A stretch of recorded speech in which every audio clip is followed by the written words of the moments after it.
بسم الله الرحمن الرحيم. مرحبا بالجميع. إذن سنشرع في هذا اللقاء التواصلي الذي سيقدم فيه المجلس الاقتصادي والاجتماعي رأيه حول آلية تعديل الكربون على حدود الاتحاد الأوروبي وتأثيرها على الصادرات المغربية.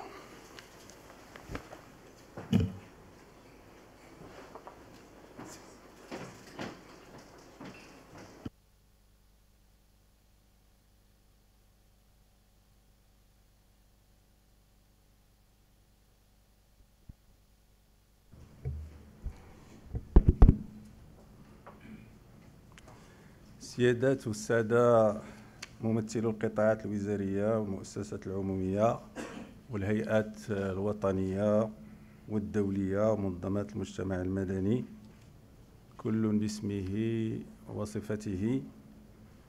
السيدات والسادة نساء ورجال الصحافة ووسائل الإعلام، السيدات والسادة عضوات وأعضاء المجلس الاقتصادي والاجتماعي والبيئي، حضرات السيدات والسادة في مجموعات التواصل عبر منصات التواصل الاجتماعي، أيها الحضور الكرام. بداية يسعدني أن أرحب بكم في هذا اللقاء التواصلي الذي يروم تقديم مخرجات رأي المجلس الاقتصادي والاجتماعي والبيئي، والذي تم إعداده في إطار إحالة ذاتية حول آلية تعديل الكربون على حدود الاتحاد الأوروبي وتأثيرها على الصادرات المغربية. أود أن أذكر في البداية أن هذا الموضوع يكتسي أهمية آنية وهيكلية بالنسبة للصناعات التصديرية الوطنية، نظرا لكون الاتحاد الأوروبي يعتبر الشريك التجاري الأول للمملكة المغربية، ولما سيترتب عن تفعيل هذه الآلية مع مطلع السنة القادمة، هناك حديث على يناير 2026، من تداعيات مباشرة على تنافسية الصادرات الوطنية، وبالتبع على قدرة المقاولات على التكيف مع التحولات الجارية في السياسات المناخية والبيئية العالمية. وقد حرص المجلس الاقتصادي والاجتماعي والبيئي في إنجاز هذا الرأي وفقا للمقاربة التشاركية المعمول بها من قبل المجلس، على أن ينصت إلى مختلف الأطراف المعنية بالموضوع من قطاعات حكومية ومؤسسات عمومية وهيئات وطنية وفاعلين اقتصاديين واجتماعيين ومنظمات دولية، وكذلك خبراء متخصصين في قضايا المناخ وفي قضايا التجارة الدولية من داخل المجلس وخارجه. حضرات السيدات والسادة، من نافلة القول التذكير بأن هذه الآلية ديال تعديل الكربون على الحدود الأوروبية واللي غيسميوه MACF تعد إحدى الأدوات الرئيسية المعتمدة في إطار الميثاق الأخضر الأوروبي، وقد تم إعدادها في انسجام مع نظام تداول حصص الانبعاثات في مرحلته الأولى، le système d'échange européen des quotas d'émission de l'UE، المعمول به داخل حدود الاتحاد الأوروبي منذ سنة 2005. وحسب السلطات الأوروبية تتوخى هذه الآلية الجديدة التي ستدخل حيز التنفيذ كما قلت مع مطلع السنة المقبلة 2026 الحد من مخاطر تسرب الكربون، وضمان تكافؤ شروط المنافسة بين الصناعيين الأوروبيين ونظرائهم في البلدان الشريكة من خارج الاتحاد، بحيث من المقرر أن تستهدف في مرحلة أولى القطاعات الأكثر إصداراً للانبعاثات، وتشمل أساساً الصلب، الألومنيوم، الإسمنت، الأسمدة الأزوتية، الهيدروجين والكهرباء.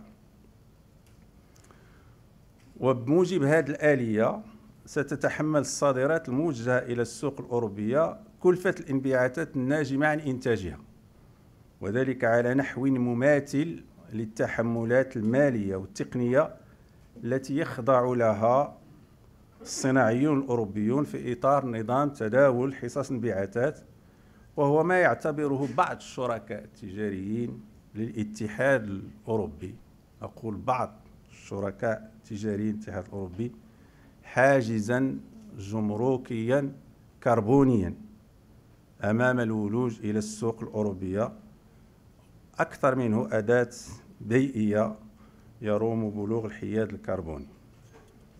وأسطر على أن هذا يعتبره بعض الشركاء. حضرات السيدات والسادة، في سياق التداعيات المتوقعة على صادرات بقية العالم نحو الاتحاد الأوروبي بعد تطبيق هذه الآلية، تجدر الإشارة أنه بالنسبة لبلادنا إن الأثر المباشر لهذه الآلية على المدى القصير يظل محدودا نسبيا، ويعزى ذلك أساسا إلى أن حصة الصادرات المغربية المعنية لا تتجاوز 3.7% من إجمالي المبادلات مع الاتحاد الأوروبي، 2.9% منها تخص قطاع الإسمدة. كما أن الصناعيين الخاضعين لهذه الآلية هم في معظمهم مجموعات كبرى بادرت إما إلى إطلاق استراتيجيات لخفض بصمتها الكربونية، أو أنها تتوفر في كل الحالات على الإمكانيات التي تمكنها من الالتزام بالمعايير الأوروبية.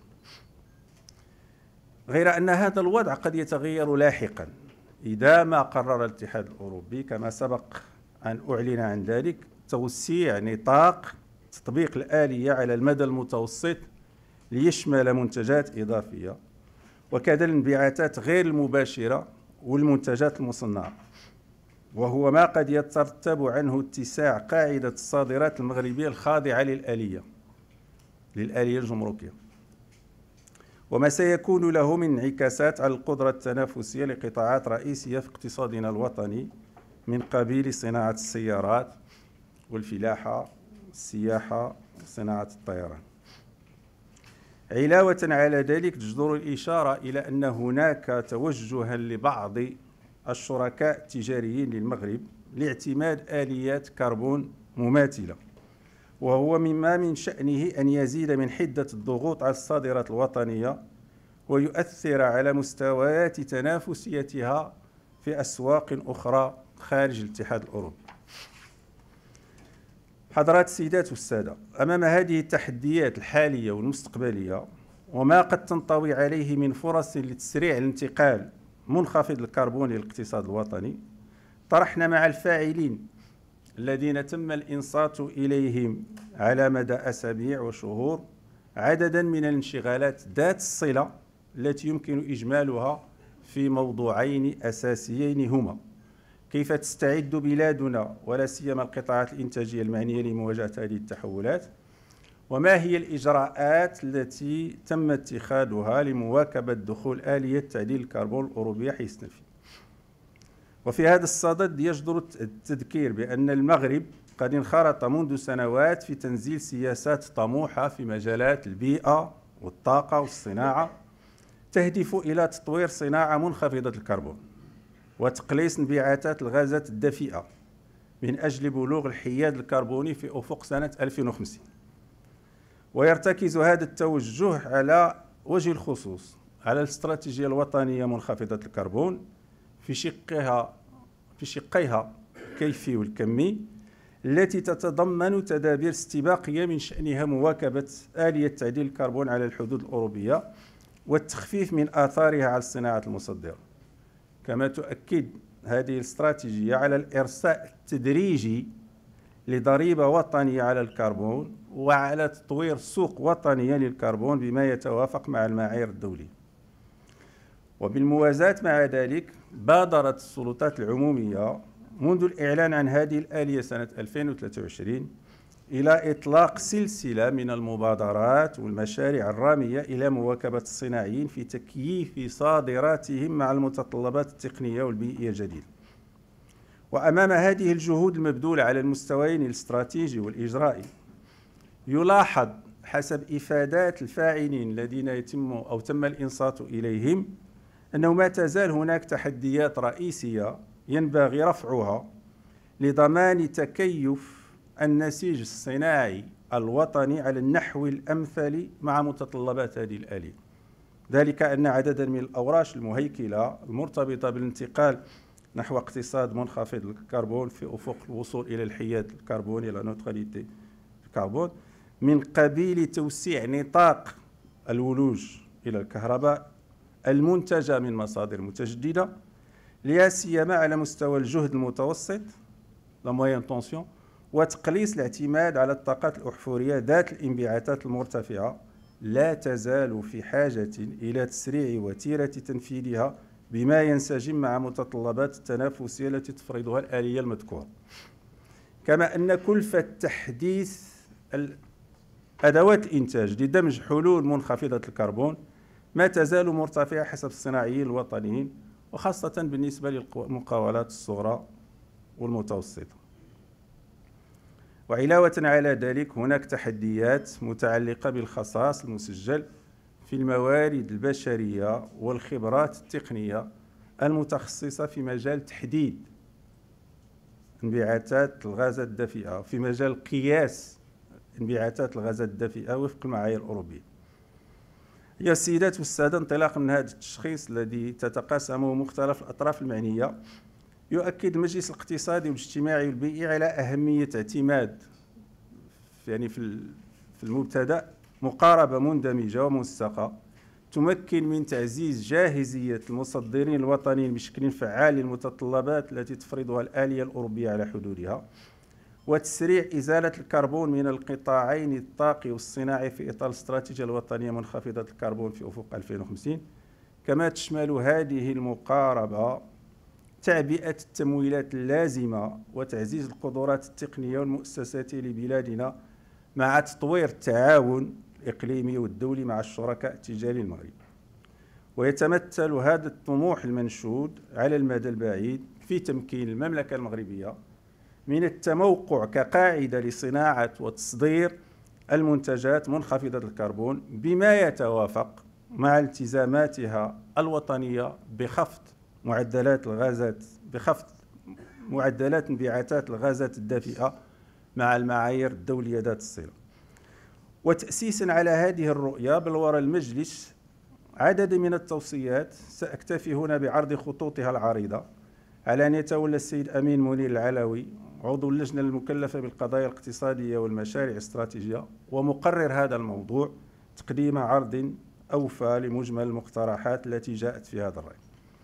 وفي هذا الصدد يوصي المجلس بما يلي: أولا، إحداث آلية وطنية لمواكبة تنفيذ آلية تعديل الكربون على الحدود تضم جميع المؤسسات المعنية لضمان تنسيق الجهود وسرعة التفاعل مع التطورات المستقبلية لهذه الآلية، ونقترح أن يرأسها القطاع الحكومي المعني أكثر بهذا الموضوع.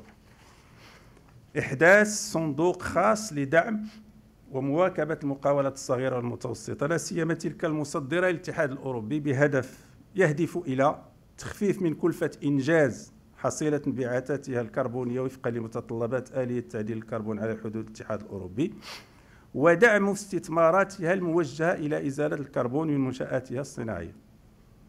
إذن هو الهدف ديال هذا الصندوق هو محدد. إذا دعم هذه الاستثمارات الموجهة إلى إزالة الكربون من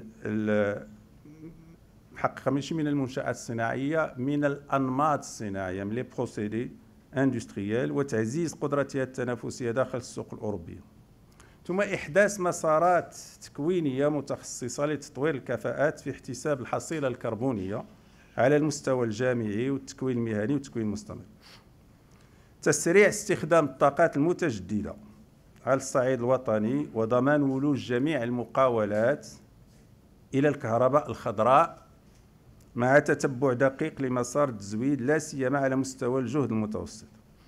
ثم تسريع الانتقال إلى الغاز الطبيعي لفائدة الصناعات المعنية بالآلية بهدف تقليص اعتمادها على الطاقات الأحفورية الأخرى عالية الانبعاثات.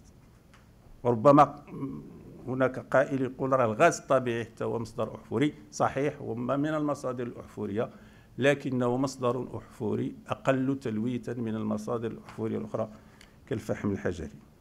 التعجيل بمباشرة المفاوضات مع الاتحاد الأوروبي بشأن الحصول على الاعتماد الأوروبي للنظام الوطني للتحقق من انبعاثات الغازات الدافئة المرتبطة بآلية تعديل الكربون، بما يتيح للمصدرين الاستفادة من هيئة وطنية معترف بها من طرف الاتحاد الأوروبي، ويسهم بشكل أكيد في خفض تكاليف التحقق أو القياس الانبعاثات.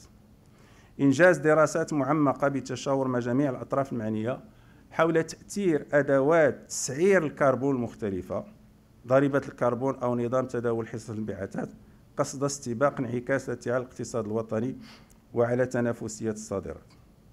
وعلى المدى المتوسط دراسة إمكانية تطوير نظام وطني لتداول حصص الكربون بتشاور مع الأطراف المعنية بهدف تسريع إزالة الكربون من القطاعين الطاقي والصناعي، مع إحداث آلية للتعديل على الحدود خاصة بالمملكة المغربية على غرار الآلية المذكورة بالنسبة للاتحاد الأوروبي، وذلك بما يضمن تنافسية متكافئة أو منافسة متكافئة بين المنتجات الوطنية والمستوردة. ثم أخيرا تعزيز التعاون المغربي الإفريقي من أجل تطوير قدرة تفاوضية إقليمية مشتركة بخصوص آلية تعديل الكربون على الحدود، بما يتيح أولا الدفاع عن مصالح الدول الإفريقية ذات الانبعاثات المنخفضة، وهذا معروف على كل حال، والتفاوض بشأن الاستفادة من معاملة تفضيلية، ربما التعليق المؤقت أو تطبيق نسب خاصة أو غير ذلك من التدابير المناسبة لمنتجاتها، انسجاما مع المادة التالية من اتفاق باريس للمناخ ومبادئ العدالة البيئية، ونظرا للدور الريادي الذي تلعبه المملكة المغربية على مستوى القارة الأفريقية تفعيلا للتوجيهات السامية جلالة الملك حفظه الله. حضرات السيدات والسادة، في ختام هذه الكلمة أود أن أتوجه بجزيل الشكر إلى كافة الفاعلين والشركاء الحاضرين معنا اليوم على مساهمتهم القيمة في إنجاز هذا الرأي، سواء من خلال مشاركتهم في جلسات الإنصات أو ورشات العمل التي شكلت فضاء مثمرا للنقاش وتبادل وجهات النظر. كما لا يفوتني أن أشكر السيدات والسادة أعضاء اللجنة الدائمة المكلفة بالقضايا الاقتصادية والمشاريع الاستراتيجية للمجلس الاقتصادي والاجتماعي والبيئي التي أعدت هذا الرأي. وأعطي الكلمة بعد إذنكم للسيد منير العلوي مقرر الموضوع الذي سيواصل تقديم أهم مضامين هذا الرأي. شكرا لكم، السلام عليكم ورحمة الله تعالى وبركاته.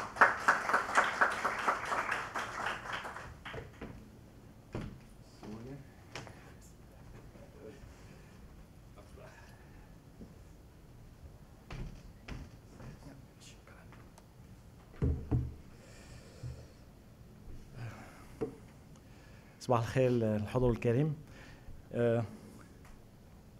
نتسنى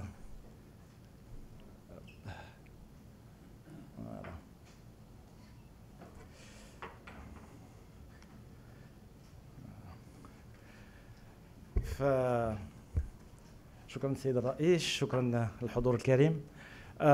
إذا سمحتوا عن نتكلم بالفرنسية باش جميع الحضور يفهم. Donc je vais présenter le mécanisme d'ajustement carbone et son impact sur les échanges commerciaux avec le Maroc. Bon, très rapidement, comme l'a dit Monsieur le Président, la problématique, elle est très simple. À partir du 1er janvier 2026, certains produits exportés vers l'Union européenne vont être soumis au mécanisme d'ajustement carbone aux frontières, donc MACF, ou CBAM en anglais, donc c'est le terme qui est plus souvent utilisé, et donc éventuellement une taxe à l'entrée des marchés européens pour les produits de manière générale et les produits marocains en particulier. Le contexte, c'est l'European Green Deal qui est mis en place depuis plusieurs années en Europe et qui impose un certain nombre de contraintes environnementale sur la production industrielle et sur les échanges commerciaux. Alors, c'est le pacte vert européen, donc le European Green Deal, a pour objectif donc d'une baisse des émissions de CO2 de 62% entre 2005 et 2030.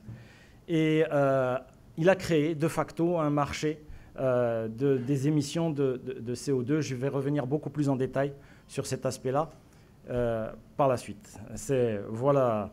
Je suis désolé pour ceux qui maîtrisent le système d'échange de quotas d'émissions, mais je pense que c'est important de repasser un petit peu en détail pour que tout le monde comprenne bien comment cela fonctionne. Donc, au niveau d'une usine qui produit un produit quel qu'il soit, il y a un quota d'émissions de CO2 qui est défini pour certains produits. La liste de ces produits est donc disponible au niveau du site de l'Union européenne. Et ce quota est prédéfini sur... Alors, au départ, c'était sur la moyenne des émissions de gaz à effet de serre. Aujourd'hui, on tend vers les émissions des industries les plus vertueuses en termes d'émissions de gaz à effet de serre, de manière à essayer d'aligner tout le monde sur les meilleures pratiques en termes d'émissions. Donc, si la production... si l'usine en question est en dessous du quota d'émissions autorisé, il n'y a pas de problème, tout se passe très bien dans le meilleur des mondes. Ça arrive de temps en temps. Ce qui se passe, c'est que souvent, surtout sur les anciens sites industriels, il y a un dépassement du quota et la réglementation européenne impose une amende de 100 € par tonne de CO2. Ce qui s'est passé, c'est que ces usines qui émettent plus que le quota autorisé étaient nombreuses au départ. Et donc, pour permettre aux industriels européens de s'adapter, un certain nombre de quotas gratuits ont été mis à disposition par l'Union européenne au niveau de certaines industries. Ces quotas gratuits font qu'il y a une baisse, comme vous le voyez au niveau de la 3e usine, il y a une diminution des émissions qui sont effectivement prises en compte pour le paiement de l'amende. Autrement dit, moi j'ai un dépassement, je ne sais pas, je vais dire n'importe quoi, de 500, j'ai un quota gratuit de 300, donc ce qui fait que je ne paierai que 200, c'est-à-dire la différence entre le quota gratuit que j'ai et les émissions réelles. Ces quotas gratuits, bien entendu, ont été mis de manière transitoire pour permettre aux industriels de s'adapter, et donc ils ont tendance à disparaître au niveau de la réglementation. Alors, ce qui se passe aujourd'hui, c'est qu'on a des usines qui produisent plus d'émissions de gaz à effet de serre que ce qui est autorisé, et d'autres qui en produisent moins. Celles qui produisent plus sont censées payer 100 € la tonne supplémentaire. Les autres ne payent rien du tout. Ce qui fait qu'il y a eu un marché qui s'est mis en place d'échange de quotas carbone. C'est-à-dire que ceux qui émettent moins donnent la différence de leurs émissions jusqu'au quota, vendent la différence de leurs émissions jusqu'au quota à ceux qui émettent plus. Et donc, il y a un marché qui s'est mis en place d'échange. Ce marché d'échange est aujourd'hui un marché financier en Europe, réglementé avec les mêmes règles que les marchés financiers. Et il y a une vente qui se fait. Alors, cette vente, bien entendu, elle se fait au niveau d'une bourse de gaz à effet de serre. Si la bourse se met en place, automatiquement, les prix sont inférieurs à l'amende qui est prévue, qui est de 100 €.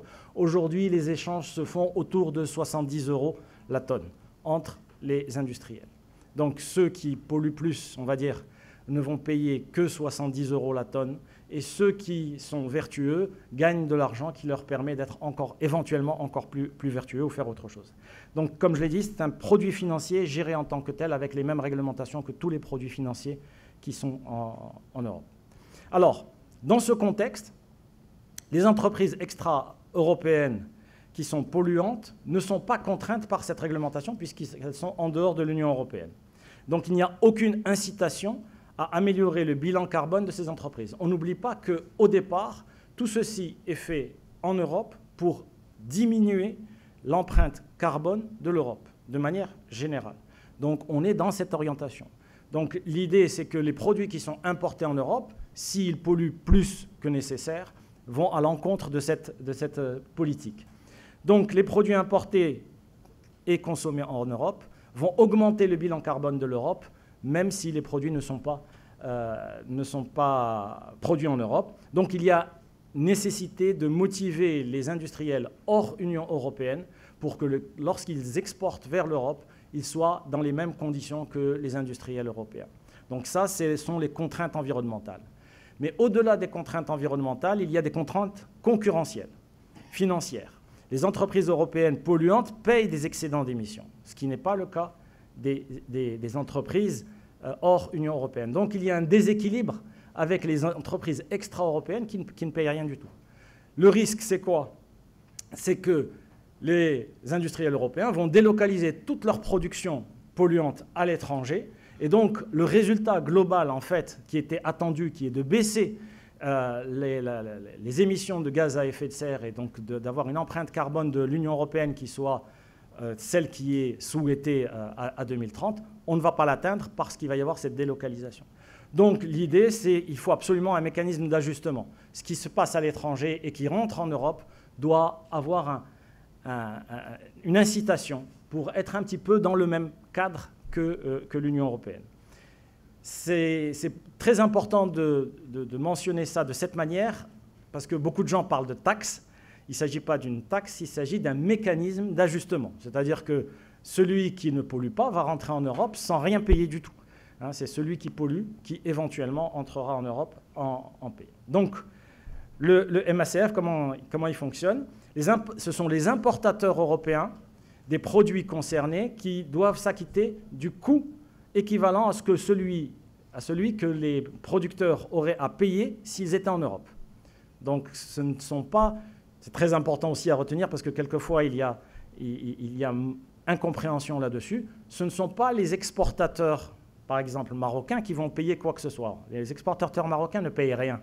C'est les importateurs européens qui importent des produits marocains qui sont éventuellement soumis au MACF qui devront s'acquitter à l'entrée en Europe d'un coût qui est équivalent à celui que les producteurs auraient payé s'ils avaient été en Europe dans ce cas-là. Alors, point important, il s'agit d'un système égalitaire pour le monde entier, c'est-à-dire que les produits doivent payer indépendamment du pays d'origine. Il n'y a pas de taxation qui est ciblée sur certains pays. On reviendra sur cet élément parce que ça peut être une problématique. C'est l'importateur qui est tenu de payer. Et bien entendu, si l'importateur paye, in fine, il y a un surcoût sur le produit quand il va être sur le marché européen. Donc effectivement, l'exportateur a un coût de production qui est celui qu'il est, mais à l'arrivée, le consommateur européen ou l'entreprise qui va importer en Europe va avoir un surcoût effectif. Alors, la liste des produits concernés aujourd'hui, hein, c'est comme l'a dit Monsieur le Président, il y a une évolution bien entendu de cette liste.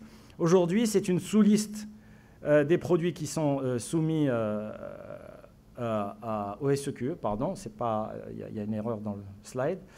Il y a 6 produits, l'acier, l'aluminium, le ciment, les engrais azotés, l'électricité et l'hydrogène. Les 3 premiers, si on prend le Maroc, on est relativement peu concerné. Hein. Production d'acier limitée, production d'aluminium quasi nulle, et production de ciment. Le ciment n'est pas un produit exportable facilement. Hein. En général, les cimenteries ne sont pas loin des endroits de consommation. C'est un produit qui est difficile, il faut le maintenir dans un état particulier. Il est lourd, donc ça coûte cher. C'est un produit qui est peu exporté. Mais il y a quelques exportations de ciment quand même marocain vers l'Union européenne, mais ça reste extrêmement limité. Par contre, les engrais azotés, nous avons le leader mondial des engrais, et donc là, on est concerné à plein. L'électricité, quelquefois on se pose la question, mais je vous rappelle qu'il y a quelques mois, nous avons compensé l'électricité en Espagne pour permettre le rétablissement du réseau. Et donc, il y a de l'électricité qui va en Espagne, de la même manière qu'il y a de l'électricité européenne qui vient au Maroc. Ça marche dans les deux sens. Donc, nous sommes concernés directement. Et l'hydrogène, nous avons une ambition de produire de l'hydrogène, mais là aussi, l'hydrogène que nous allons produire, normalement, devrait être de l'hydrogène vert, et donc ne serait pas soumis à ce type de mécanisme, puisque au départ, il est censé être vert. Donc, quelques éléments clés. La problématique des émissions. Comment évaluer les émissions de gaz à effet de serre au niveau d'une production? Donc ça, c'est une première problématique qu'il faut gérer. Deuxième élément important, c'est que le MACF prévoit que les industriels hors Union européenne payent déjà une taxe carbone dans leur pays d'origine. Auquel cas, cette taxe carbone, elle est soustraites de ce qu'ils auraient à payer en entrant, pour éviter une double imposition sur le même principe. Et enfin, ça c'est relativement récent, c'était dans le pipe depuis un moment, mais depuis, je crois, il y a à peu près 3 mois, l'Union européenne a décidé d'exempter les petits importateurs parce que ça représente très peu d'impact, mais ça multiplie les problèmes administratifs de manière très importante. Donc, tout ce qui est moins de 50 tonnes par an est exempté. Ce n'est pas la peine de faire de la paperasse pour peu d'impact. Alors, quelles sont les contraintes? Parce qu'il y a un certain nombre d'institutions qui disent que c'est une barrière à l'entrée de l'Union européenne. Alors, les contraintes réelles, c'est quoi? C'est que les normes qui sont proposées sont les normes européennes. Donc, effectivement, on peut avoir des normes différentes qui vont dans le même sens, mais qui ne sont pas exactement les mêmes. Ensuite, aujourd'hui, les vérificateurs, justement, des émissions au niveau de la production sont européens et sont accrédités en Europe. Mais là, il y a une évolution. Je vais en parler dans un petit moment. Et enfin, la prise en compte à l'importation en Europe, on prend en compte les taxes qui sont éventuellement payées dans les pays d'origine, mais on ne prend pas en compte d'éventuels systèmes d'échange de quotas des pays d'origine. Donc c'est la partie institutionnelle officielle qui est prise en compte, et si jamais il y a un système d'échange de la même manière qu'en Europe, il n'est malheureusement pas pris en compte. Par exemple, aujourd'hui, si on prend le SEQE européen, il y a des échanges, et on a dit que ces échanges, c'est à peu près 70 € la tonne. Supposons qu'on ait un système d'échange de quotas hors Union européenne, qui a exactement le même objectif environnemental que le système européen. Supposons que ça soit au Maroc et que ce système soit en place, mais que là, les échanges ne se font pas à 70 € pour des raisons tout simplement de coût de la vie, de coût de production, etc. Les échanges se font à 30 €.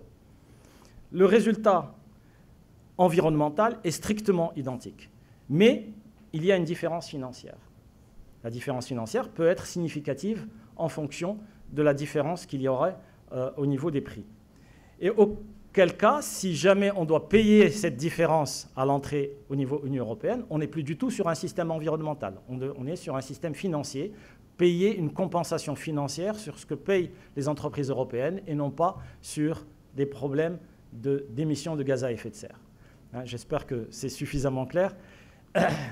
Donc, l'impact sur le Maroc.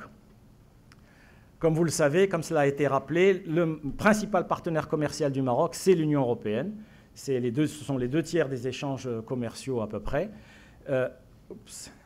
L'impact sur le Maroc aujourd'hui, c'est 3,7% des exportations, et dont 2,9% concernent les engrais.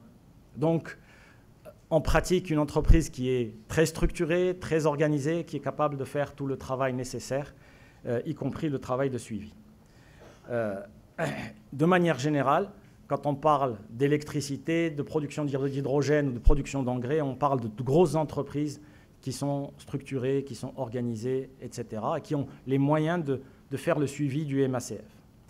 Maintenant, est-ce qu'il va y avoir des extensions? Oui. Tous les produits SEQE sont théoriquement candidats à être dans la liste du MACF. Donc les raffineries, les produits chimiques, le papier, la pâte à papier, le verre, etc.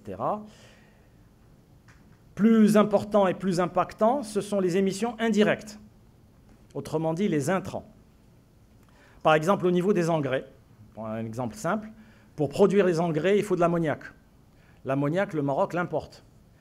Et donc, il faudrait définir les émissions de cet ammoniac au moment de sa fabrication, là où il est fabriqué. Bien entendu, comme tout industriel, l'ammoniac n'est jamais importé pas chez un seul fournisseur, mais chez plusieurs fournisseurs, dans plusieurs pays, avec plusieurs technologies différentes. Donc, pour faire le calcul des émissions de gaz à effet de serre au niveau des intrants, c'est extrêmement complexe. Mais c'est une piste qui a été déjà soulevée au niveau de l'Union européenne. Le deuxième élément, ce sont les produits aval. Autrement dit, au niveau de l'automobile, il y a de l'acier. Aujourd'hui, l'automobile n'est pas soumises au MACF. Mais comme il y a de l'acier qui entre en jeu au niveau de la fabrication de l'automobile, eh bien, on pourrait éventuellement avoir un impact.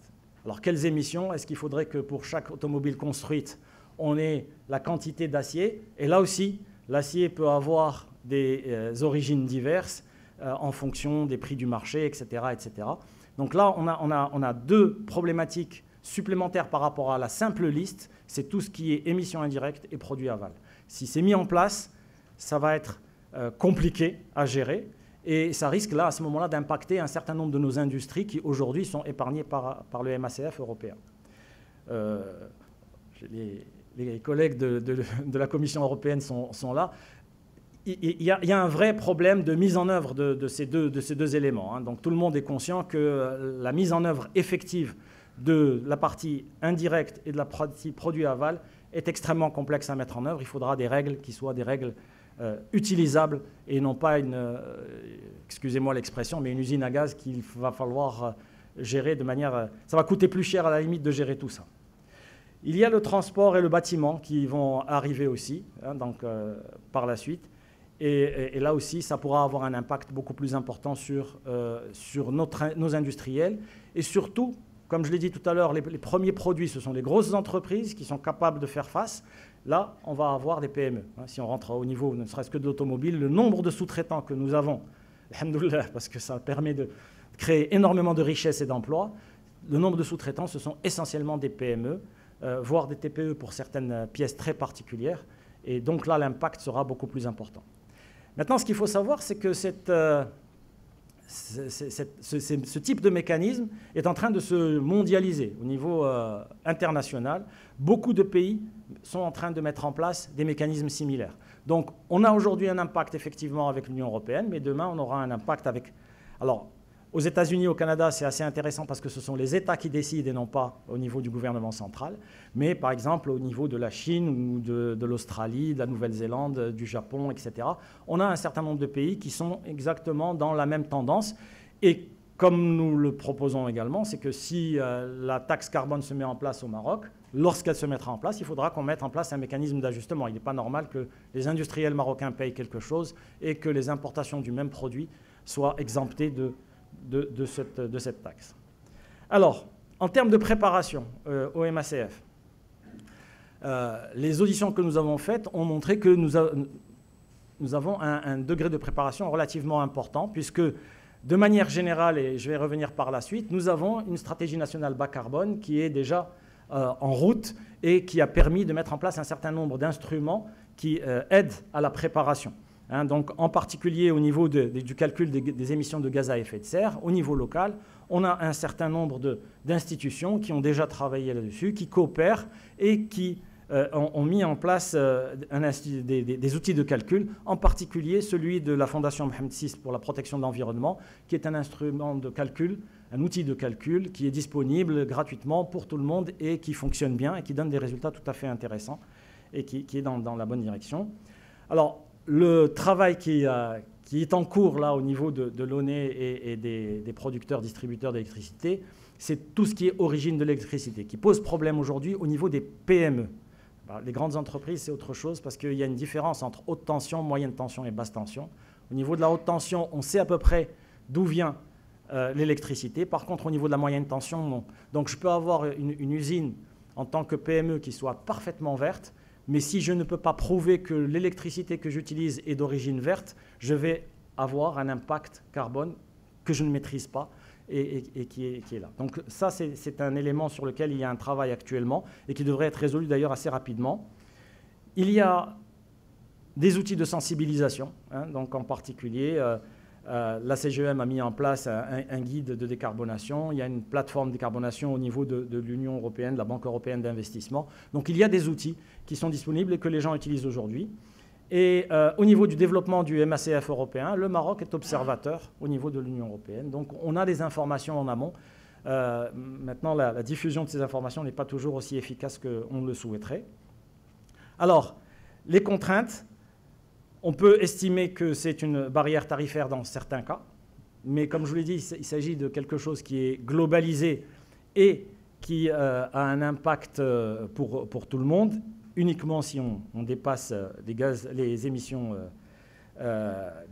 dont les quotas d'émissions qui sont autorisés.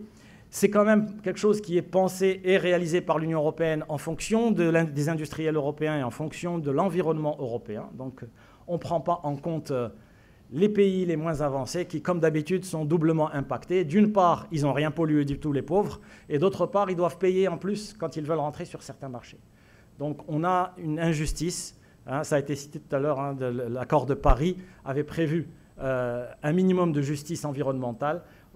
Aujourd'hui, à ce niveau-là, il n'est pas vraiment appliqué.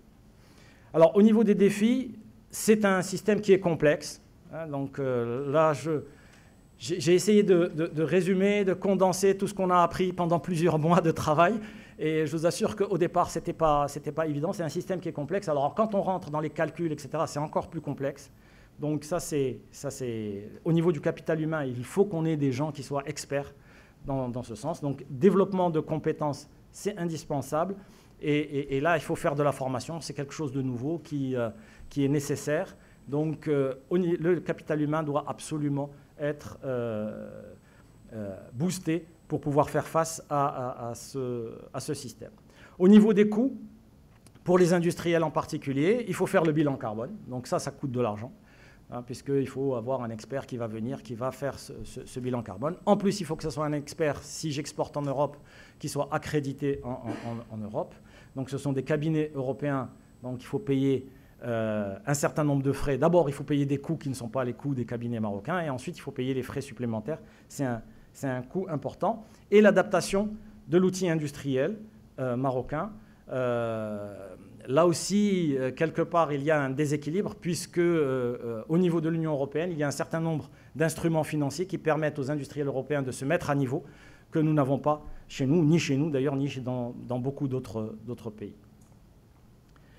Alors, défi majeur, j'ai parlé de la stratégie nationale bas carbone. Effectivement, nous l'avons, mais il y a un certain nombre de retards dans l'opérationnalisation. C'est-à-dire que la stratégie en elle-même, telle que nous l'avons vue, est une stratégie qui est tout à fait en ligne avec tous les objectifs que l'on met en place, mais il y a un certain nombre de retards. J'ai parlé tout à l'heure de l'accès à l'électricité verte, en particulier pour la moyenne tension, donc pour les PME. Aujourd'hui, il y a un retard qu'il faut absolument rattraper. Tout ce qui est normalisation, hein, donc mesurer, rapporter, vérifier, tout ça, il faut vraiment normaliser de manière définitive. Imanor est aujourd'hui sur le bon chemin, mais il va falloir accélérer pour avoir des résultats très rapidement. C'est quoi la stratégie nationale bas carbone au niveau national? Très rapidement, c'est réduction des émissions de gaz à effet de serre, production en ligne avec ces contraintes d'émissions, développer au maximum des technologies propres concurrentielles, et ça permettrait, si elle est complètement mise en place, que le MACF ait relativement peu d'impact sur le Maroc. Ça, c'est donc la recommandation majeure quelque part dans notre rapport, c'est que la SNBC doit être mise en œuvre le plus rapidement possible et développer tous les instruments qui sont prévus le plus rapidement possible, parce que ça va nous permettre d'être en avance par rapport à tout ce qui est mécanisme aux frontières, d'ailleurs que ce soit en Europe ou pas. Quelques éléments pour ceux qui ne connaissent pas la SNBC, c'est la neutralité carbone en 2050, donc diminuer les émissions de gaz à effet de serre, un mix électrique décarboné et généralisé à 96% d'ici 2050, et le développement de l'efficacité énergétique à tous les niveaux, donc avec là aussi des institutions qui ont été mises en place et qui vont permettre d'avancer. Quelques outils, hein, donc les zones industrielles vertes, hein, FONSID, le programme Citoyen Économie Verte, et la feuille de route de neutralité carbone a été finalisée pour un certain nombre de produits, hein, qui sont mentionnés ici, les engrais, le ciment, le béton, l'acier, l'agroalimentaire. Vous voyez que dans cette liste, il y a beaucoup d'éléments qui sont en commun avec la liste MACF. Au niveau de la taxe carbone, aujourd'hui, il semblerait qu'elle soit reportée, hein, donc c'est l'information qu'on vient de recevoir. Elle devait être mise en place progressivement à partir de 2026. et c'est l'administration des douanes et impôts indirects qui est en charge de la conception, coordination et implémentation de cette taxe carbone au Maroc.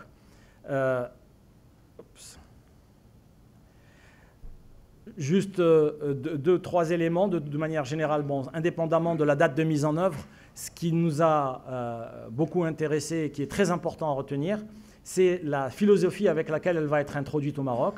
C'est en fait, tout d'abord, une transformation progressive de taxes existantes. Donc l'impact direct sur le marché marocain, au sens large, qu'il soit professionnel ou personnel, l'impact va être nul au départ, puisque c'est la transformation, par exemple, au niveau du ciment, c'est la transformation progressive de la taxe parafiscale. Au niveau de l'acier, c'est la transformation progressive de la taxe spéciale sur le fer à béton, etc. Donc, en fait, ce sont des transformations. L'impact sur le citoyen devrait être nul au départ. Et bien entendu, ça, de manière corollaire, donc l'impact sur l'inflation est nul. Mais il y a une concertation qu'on a relevée, c'est une concertation limitée avec les industriels. La taxe carbone telle qu'elle est prévue au Maroc, elle est relativement faible en dirhams par rapport à ce qui est prévu au niveau du MACF, qui est aujourd'hui relativement important en euros. Au Maroc, c'est de l'ordre de 100 dirhams, donc on est à moins de 10 euros. Donc la différence est importante.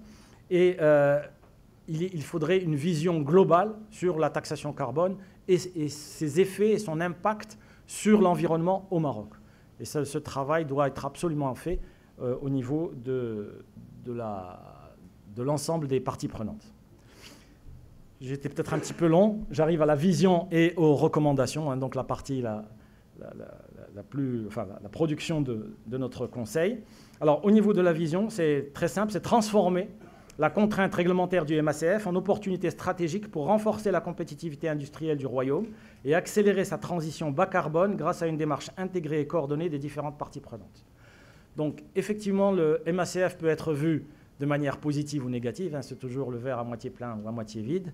Si on le voit à moitié plein, on peut même le remplir, à mon avis, le verre. C'est réellement une opportunité. Si on met en place la stratégie nationale bas carbone, ça va devenir une opportunité puisque nous, on sera dans les clous. L'impact sera faible, mais l'impact sera faible y compris au niveau international. Comme je vous l'ai dit, au niveau international, c'est quelque chose qui évolue. Donc au niveau du cadre institutionnel, mettre en place une coordination. Donc, mettre en place un mécanisme de coordination entre les différentes institutions concernées avec un chef de file, hein, parce qu'il faut absolument qu'il y ait un responsable qui soit identifié. Mettre en place une cellule de veille et de suivi institutionnel du MACF au profit des PME. Le MACF est un mécanisme complexe qui évolue tous les jours. Entre le moment où on a commencé et le moment où on a terminé le travail, il y a eu plusieurs évolutions. Donc c'est normal parce qu'au niveau de l'Union européenne, il y a aussi cette volonté à la fois d'avoir quelque chose qui fonctionne, mais à quelque chose qui n'ait pas un impact majeur sur l'économie. Donc c'est une évolution permanente. Les grandes entreprises dont j'ai parlé tout à l'heure ont les moyens de faire ce type de veille et ce type de suivi. Les PME n'ont pas les moyens. C'est trop compliqué, ça coûterait trop cher. Il faut absolument qu'on les aide à avoir l'information, ne serait-ce que l'information. Ensuite, au niveau expertise, mettre en place des cursus spécifiques pour le développement de compétences en ce qui concerne le calcul des bilans carbone, hein, que ce soit au niveau des offices de formation professionnelle, des écoles d'ingénieurs, des universités. C'est quelque chose qui doit être introduit de manière très importante pour les spécialités qui sont directement concernées et même de manière générale pour l'ensemble des cadres techniques qui risquent d'être mis face à cette problématique. Mettre en place une procédure d'agrément pour les auditeurs bilan carbone auprès de l'autorité compétente. Hein, donc ça, c'est en cours, normalement. Mais à nouveau, accélérer tout ça parce que le temps passe et il faut faire face aux problématiques qu'on a autour de nous. Et promouvoir le développement de la recherche et de l'innovation en matière de décarbonation. Beaucoup de technologies sont encore à développer. Nous avons des industriels qui ont des productions extrêmement spécifiques pour lesquelles il faudrait pouvoir avoir les bonnes technologies. Au niveau du financement, mettre en place un fonds de soutien, d'aide et d'accompagnement des PME pour les aider à établir leur bilan carbone, pour les soutenir dans leurs investissements en vue de la décarbonation de leurs industries. Il s'agit d'aider, il ne s'agit pas de financer. Hein. Donc, juste pour être clair, accélérer la mobilisation des financements verts en partenariat avec les bailleurs de fonds pour aider au financement de la décarbonation des secteurs de l'énergie et de l'industrie par énergie renouvelable, hydrogène vert, captage de carbone, etc. Alors, au niveau de la taxation carbone, je vais peut-être aller assez rapidement là-dessus. C'est au niveau de l'élaboration, il faut que la taxation soit incitative. C'est-à-dire que plus on pollue, plus on paye. Donc que ça soit vraiment, d'où l'importance de l'évaluation des émissions de gaz à effet de serre dont on vient de parler. Collaborer avec les instances nationales et internationales pour avoir des normes qui soient acceptables par tout le monde, acceptées et acceptables par tout le monde. Promouvoir la mise en place d'un système d'échange de quotas au Maroc, même si au niveau des discussions que nous avons eues, on nous a dit que le marché est trop petit pour faire ce genre de marché. Mais il est trop petit aujourd'hui. Je ne sais pas ce qu'il sera demain ou après-demain. Autant se préparer en amont et mettre en place à tête reposée avant d'être obligé de le mettre en place en urgence au moment où on en a vraiment besoin. Il ne faut pas oublier que le système d'échange de quotas, l'intérêt, ce n'est pas seulement pour l'exportation, c'est même au niveau national. Ça permet justement d'équilibrer les émissions des industriels qui sont vertueux et les autres, et de limiter nos émissions, notre bilan carbone de manière générale au niveau national. Alors au niveau impact, il faut faire des études sur l'impact socio-économique d'une taxe carbone sur le Maroc, ça c'est important, on va introduire. Même si au départ, elle n'aura pas d'impact, par la suite, elle va évoluer et donc vérifier quel serait son impact. Élaborer un mécanisme de suivi d'évaluation en développant des indicateurs précis pour mesurer les progrès réalisés en termes de réduction. L'objectif de la taxe carbone, ce n'est pas une taxe. L'objectif, c'est de réduire les émissions. Donc, il faut absolument faire un suivi et s'assurer que la taxe qu'on a mise en place a un effet sur la réduction. Sinon, ça veut dire que ça n'a pas d'importance, il ne faut pas le faire. Au niveau de l'affectation, ce que nous proposons, c'est que les recettes de la taxe carbone alimentent justement le fonds destiné aux PME. Ça permettra justement de faire d'une pierre deux coups. Hein. On fait payer les pollueurs et on permet aux PME de polluer moins. Et enfin, des échanges équitables au niveau de la taxe. Prévoir la mise en place d'un mécanisme d'ajustement aux frontières marocaines pour éviter la concurrence déloyale et lancer un processus de reconnaissance à l'international du système national de vérification des gaz à effet de serre associé à la taxe carbone Maroc. Ensuite, au niveau de l'opérationnalisation de la stratégie nationale bas carbone, accélérer l'accès à l'électricité verte. Ça, franchement, au niveau des auditions qu'on a eues, tout le monde en parle. Donc là, il faut vraiment y aller rapidement. Bon, on a entendu la bonne volonté de tous les acteurs. Maintenant, il faut passer de la bonne volonté à la réalisation effective. Accélérer le déploiement de l'accès au gaz naturel. Comme l'a dit M. le Président tout à l'heure, c'est effectivement une énergie fossile, mais c'est une énergie fossile moins polluante et ça permet de faire une transition vers des énergies encore moins polluantes. Accélérer le déploiement des énergies renouvelables dans les territoires et développer l'environnement nécessaire pour la mise en place d'une filière de capture carbone. Là, indépendamment de la partie technique qui encore aujourd'hui, là aussi on parle de R&D, hein, donc j'en ai parlé tout à l'heure, mais indépendamment de ça, il y a un certain nombre de règles et de normes qu'il faudrait mettre en place pour pouvoir lancer une filière de capture carbone.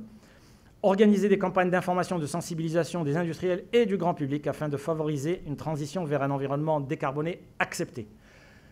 Le problème de l'environnement, j'ai vu dans la salle un certain nombre de spécialistes qui vous le diront mieux que moi, c'est que c'est souvent considéré comme une punition. Donc il faut bien expliquer ce qu'on est en train de faire que pour nos enfants, nos petits-enfants, pour que cette planète reste respirable, et ça est très peu respecté. La justice environnementale, on en parle beaucoup, mais on n'a pas encore vu beaucoup d'actions effectives. Négocier la relocation d'une partie des recettes des certificats MACF pour soutenir les pays en voie de développement dans leur démarche d'adaptation aux exigences techniques du MACF, donc en particulier tout ce qui est compétences. Négocier la prise en compte des efforts de réduction des gaz à effet de serre réalisés par les industriels marocains au sein d'un futur SEQE national. Et faciliter l'accréditation d'organismes vérificateurs non européens. Là, je pense que c'est en route, mais il faut y arriver. J'ai été un petit peu long. Merci de votre attention. Je suis à votre disposition pour des questions. شكرا السيد أمين منير العلوي، والشكر موصول سي منصف الزياني رئيس اللجنة الدائمة المكلفة بالقضايا الاقتصادية والمشاريع الاستراتيجية. كذلك الشكر موصول لأعضاء اللجنة وللجمعيتين العامتين اللتين تدارستا هذا الموضوع صادقتا عليه. كذلك الشكر موصول لكل الذين ساهموا من قريب أو بعيد في جلسات الإنصات يستطيع المجلس الاقتصادي والاجتماعي والبيئي أن يخرج بهذا الرأي.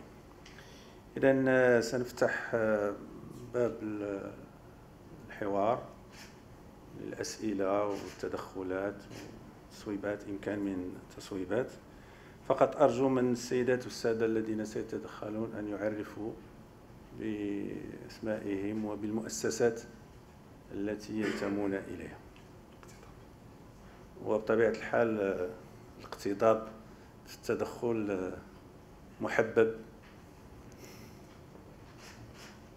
ومندوب إليه كذلك.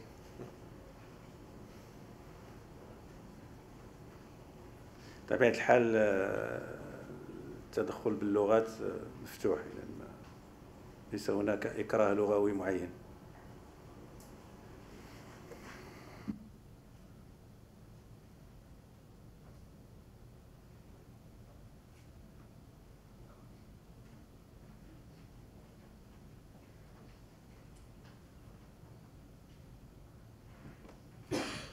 Salam alaikum.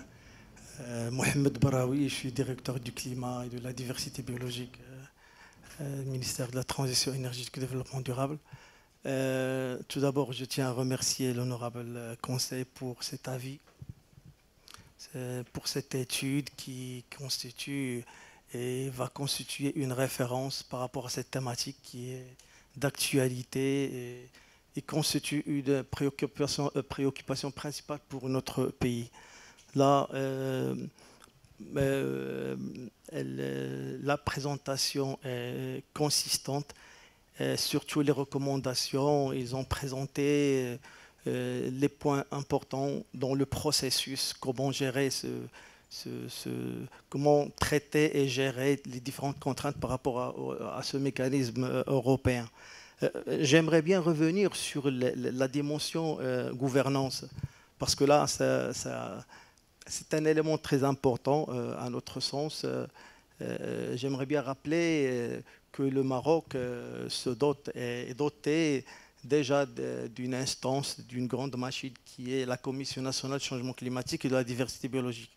Elle comprend, à titre de rappel, deux sous-commissions, une sous-commission du changement climatique et une sous-commission sur la diversité biologique.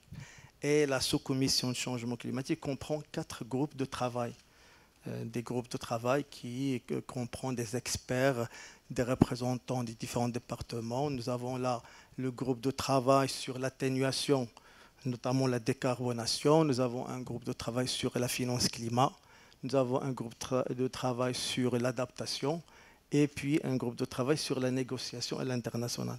Donc, à notre sens, nous voyons dans le groupe de travail d'atténuation invocable un agora de réflexion, d'examen, d'études, d'échanges qui peut abriter ce mécanisme dont l'honorable Conseil a sollicité l'institutionnalisation d'un mécanisme de coordination. D'ailleurs, la principale mission de la Commission nationale, c'est coordonner l'action climatique de notre pays. Donc, ça sera une plateforme qui peut être discutée. D'ailleurs, il faut souligner que les différentes recommandations du Conseil peuvent constituer des ateliers d'échange et de débat pour enrichir le contenu de chaque recommandation. Donc, vous avez parlé du fonds pour financer les différentes mesures pour soutenir l'effort du Maroc pour gérer ce nouveau mécanisme qui touche la compétitivité de nos entreprises marocaines. C'est vrai, un fonds, elle est louable, sachant bien que 93% du tissu économique, ce sont des petites et moyennes entreprises. Et juste 7% sont les grandes boîtes. Donc, on en a besoin. Le besoin, elle est là. Et c'est bien noté cet accompagnement du point de vue financier pour aider et soutenir l'effort pour décarboner les processus chez ces entités qui constituent la part du lion de notre tissu économique.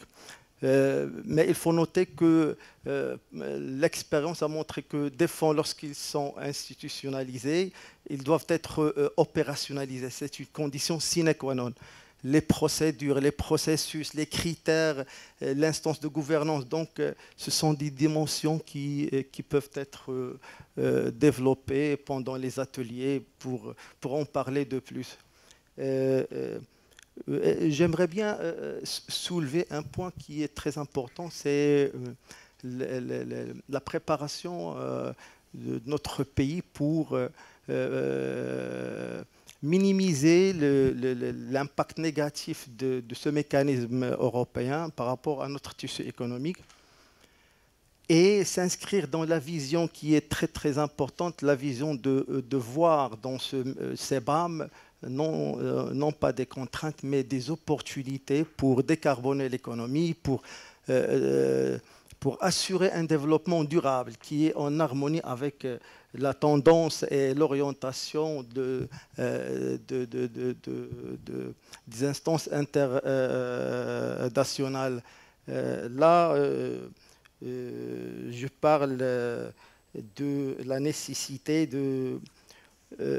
d'évoquer ce document qui traduit notre ambition à l'international, c'est la contribution nationale déterminée. Le département de développement durable, avec la collaboration et la participation de tous les départements ministériels, tous les partenaires, du secteur privé, du secteur public, les associations, la société civile, est en train de finaliser la troisième version de la contribution nationale déterminée.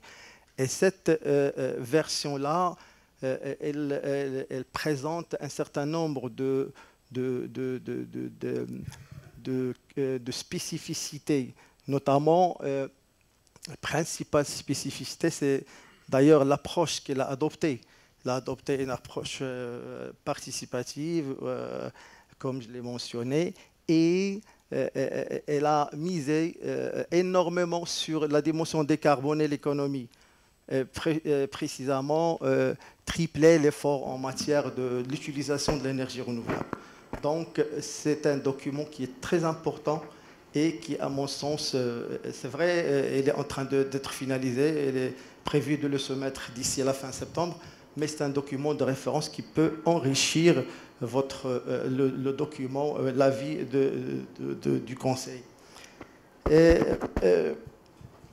il y a, je crois que le problème devant ce mécanisme, c'est les préparatifs, les conditions qui doivent avoir lieu pour pouvoir gérer de façon pertinente les différentes contraintes de ce mécanisme européen. Et l'avis a mentionné un certain nombre d'éléments, notamment harmoniser les méthodes de calcul, l'outil de calcul, le bilan carbone. Donc, la Fondation Mohamed VI y travaille. Il faut conclure à ce moment. Vu la richesse, d'accord. Donc la digitalisation, c'est un élément important des processus, parce que là, il faut le reporting, il faut les vérifications. Donc je vous remercie. Merci, Estelle Bouraoui. Merci beaucoup.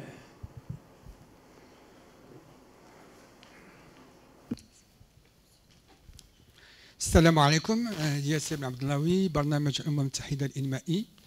شخصيا كنعتقد أنه هذا الإشكال المطروح اليوم هو خصو يعتبر حافز، كيف ما قالت التوصية، من أجل الدفع بالتغيير في مجال ديال التغيرات المناخية في المغرب. كنعرفوا كاملين أنه مجموعة ديال الفاعلين ومنذ 30 سنة هما كيشتغلوا في هذا المجال، وكتصدر دراسات وكتدار المنشورات. شخصيا كبرنامج الأمم المتحدة الإنمائي اشتغلنا مع الوزارة المكلفة بالبيئة بمختلف تنميتها منذ 30 سنة في مشاريع متعددة.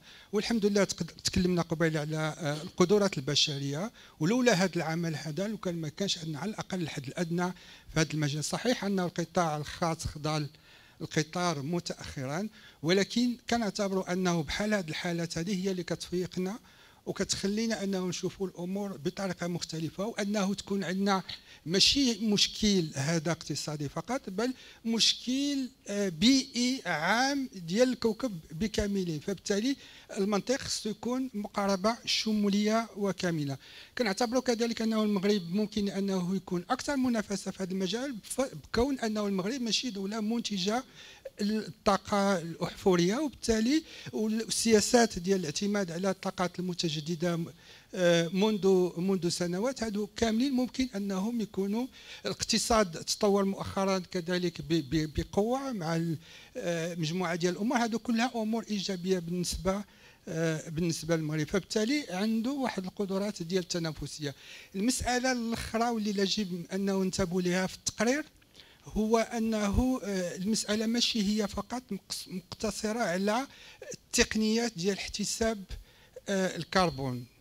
راه المشكل ماشي هو فقط محدد أو الخبراء اللي غادي يستطيعوا يديروا لنا يحسبوا الكربون. الحساب ديال الكربون راه سهل، راه ما صعيبش بزاف، ولكن الاشكال الكبير هو الحكامه ديال هذا لي سيستيم كي نو بيرميت التدبير ديال المعلومات ديال لي دوني. هذا هو الاشكال الصحيح. فالحكامه الاقتصاديه هي مرتبطه، وحتى المشاريع المعترف بها بانه كتقلل من الانبعاثات وكتعترف بها وكتدخل السوق ديال الكربون، راه خصها تستجيب لواحد المجموعه ديال المعايير اخرى اللي اساسيه بما فيها مثلا القطاع الخاص وحقوق الانسان، الاخذ بالاعتبار واحد المجموعه ديال المعايير ديال الشفافيه في التدبير ديال المشاريع. فهذه الامور كذلك راه هي مهمه واساسيه في سوق الكربون. وشكرا جزيلا. شكرا سياسي.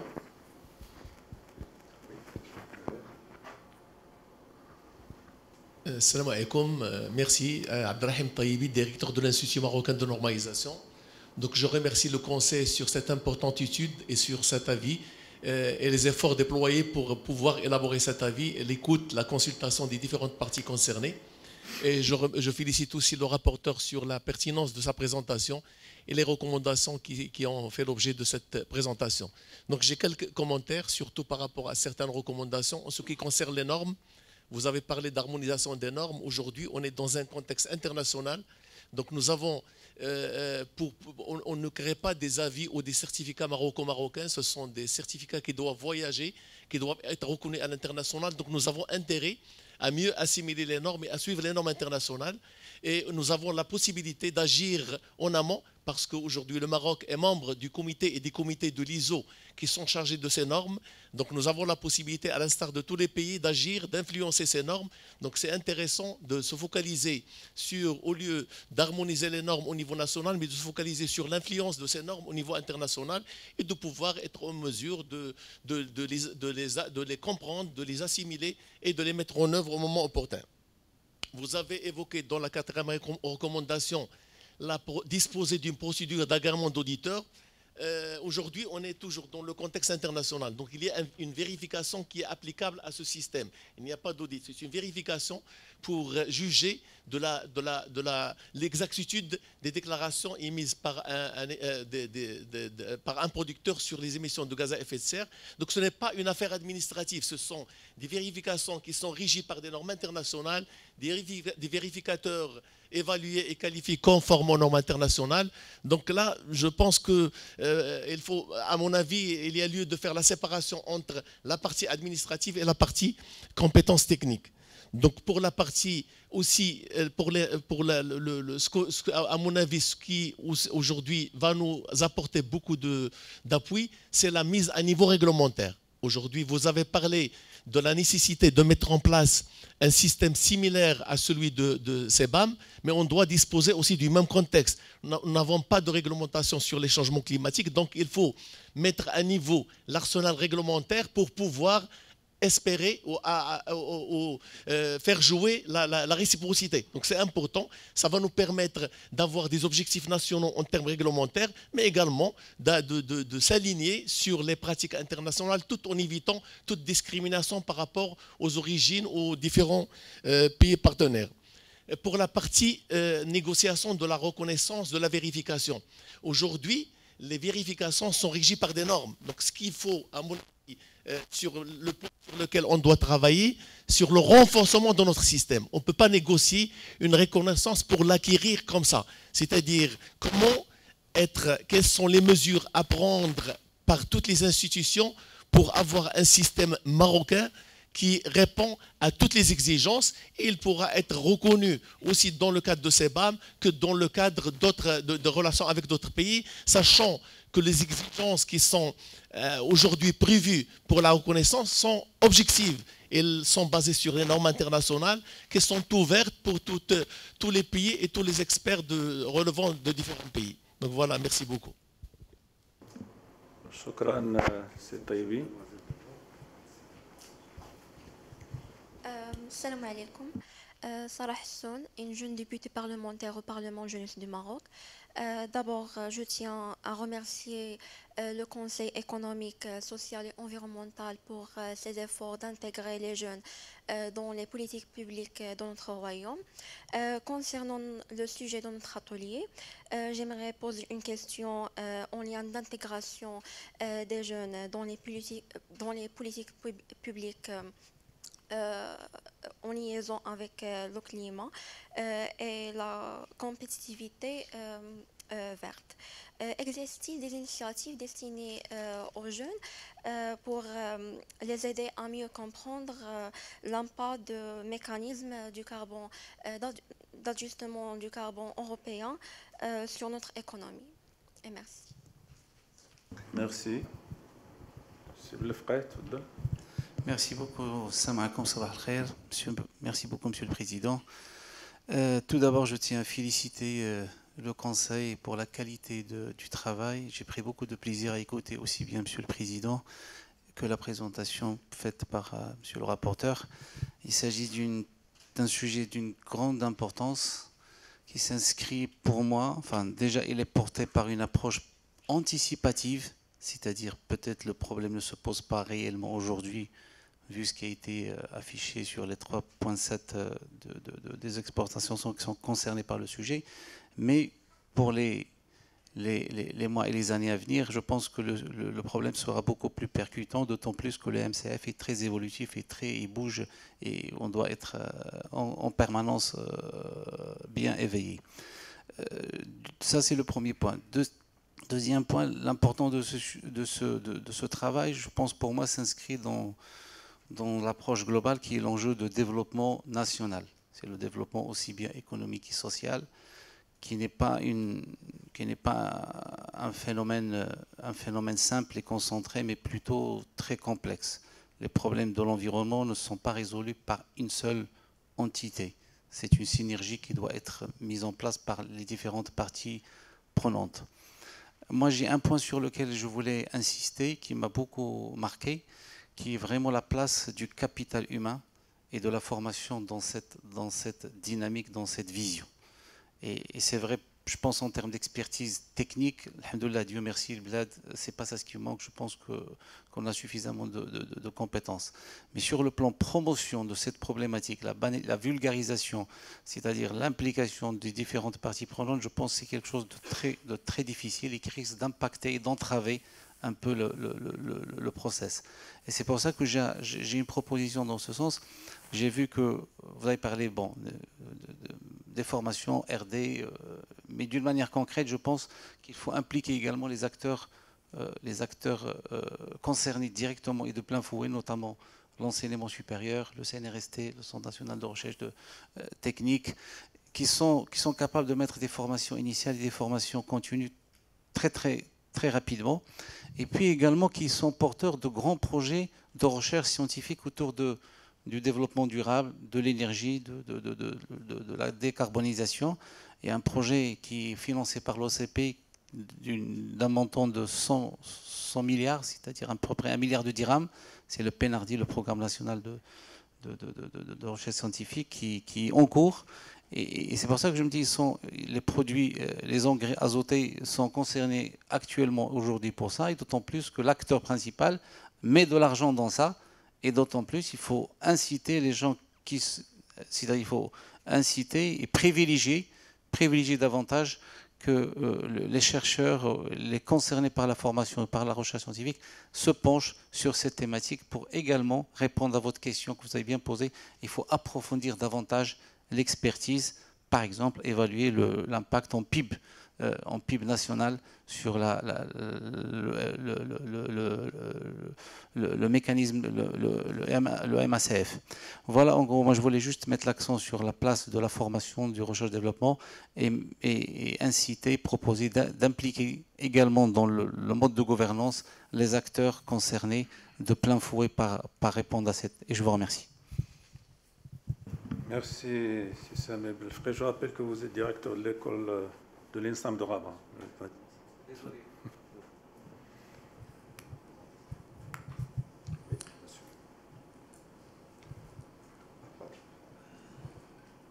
C'est bon, je peux? Oui, bien sûr. Très bien.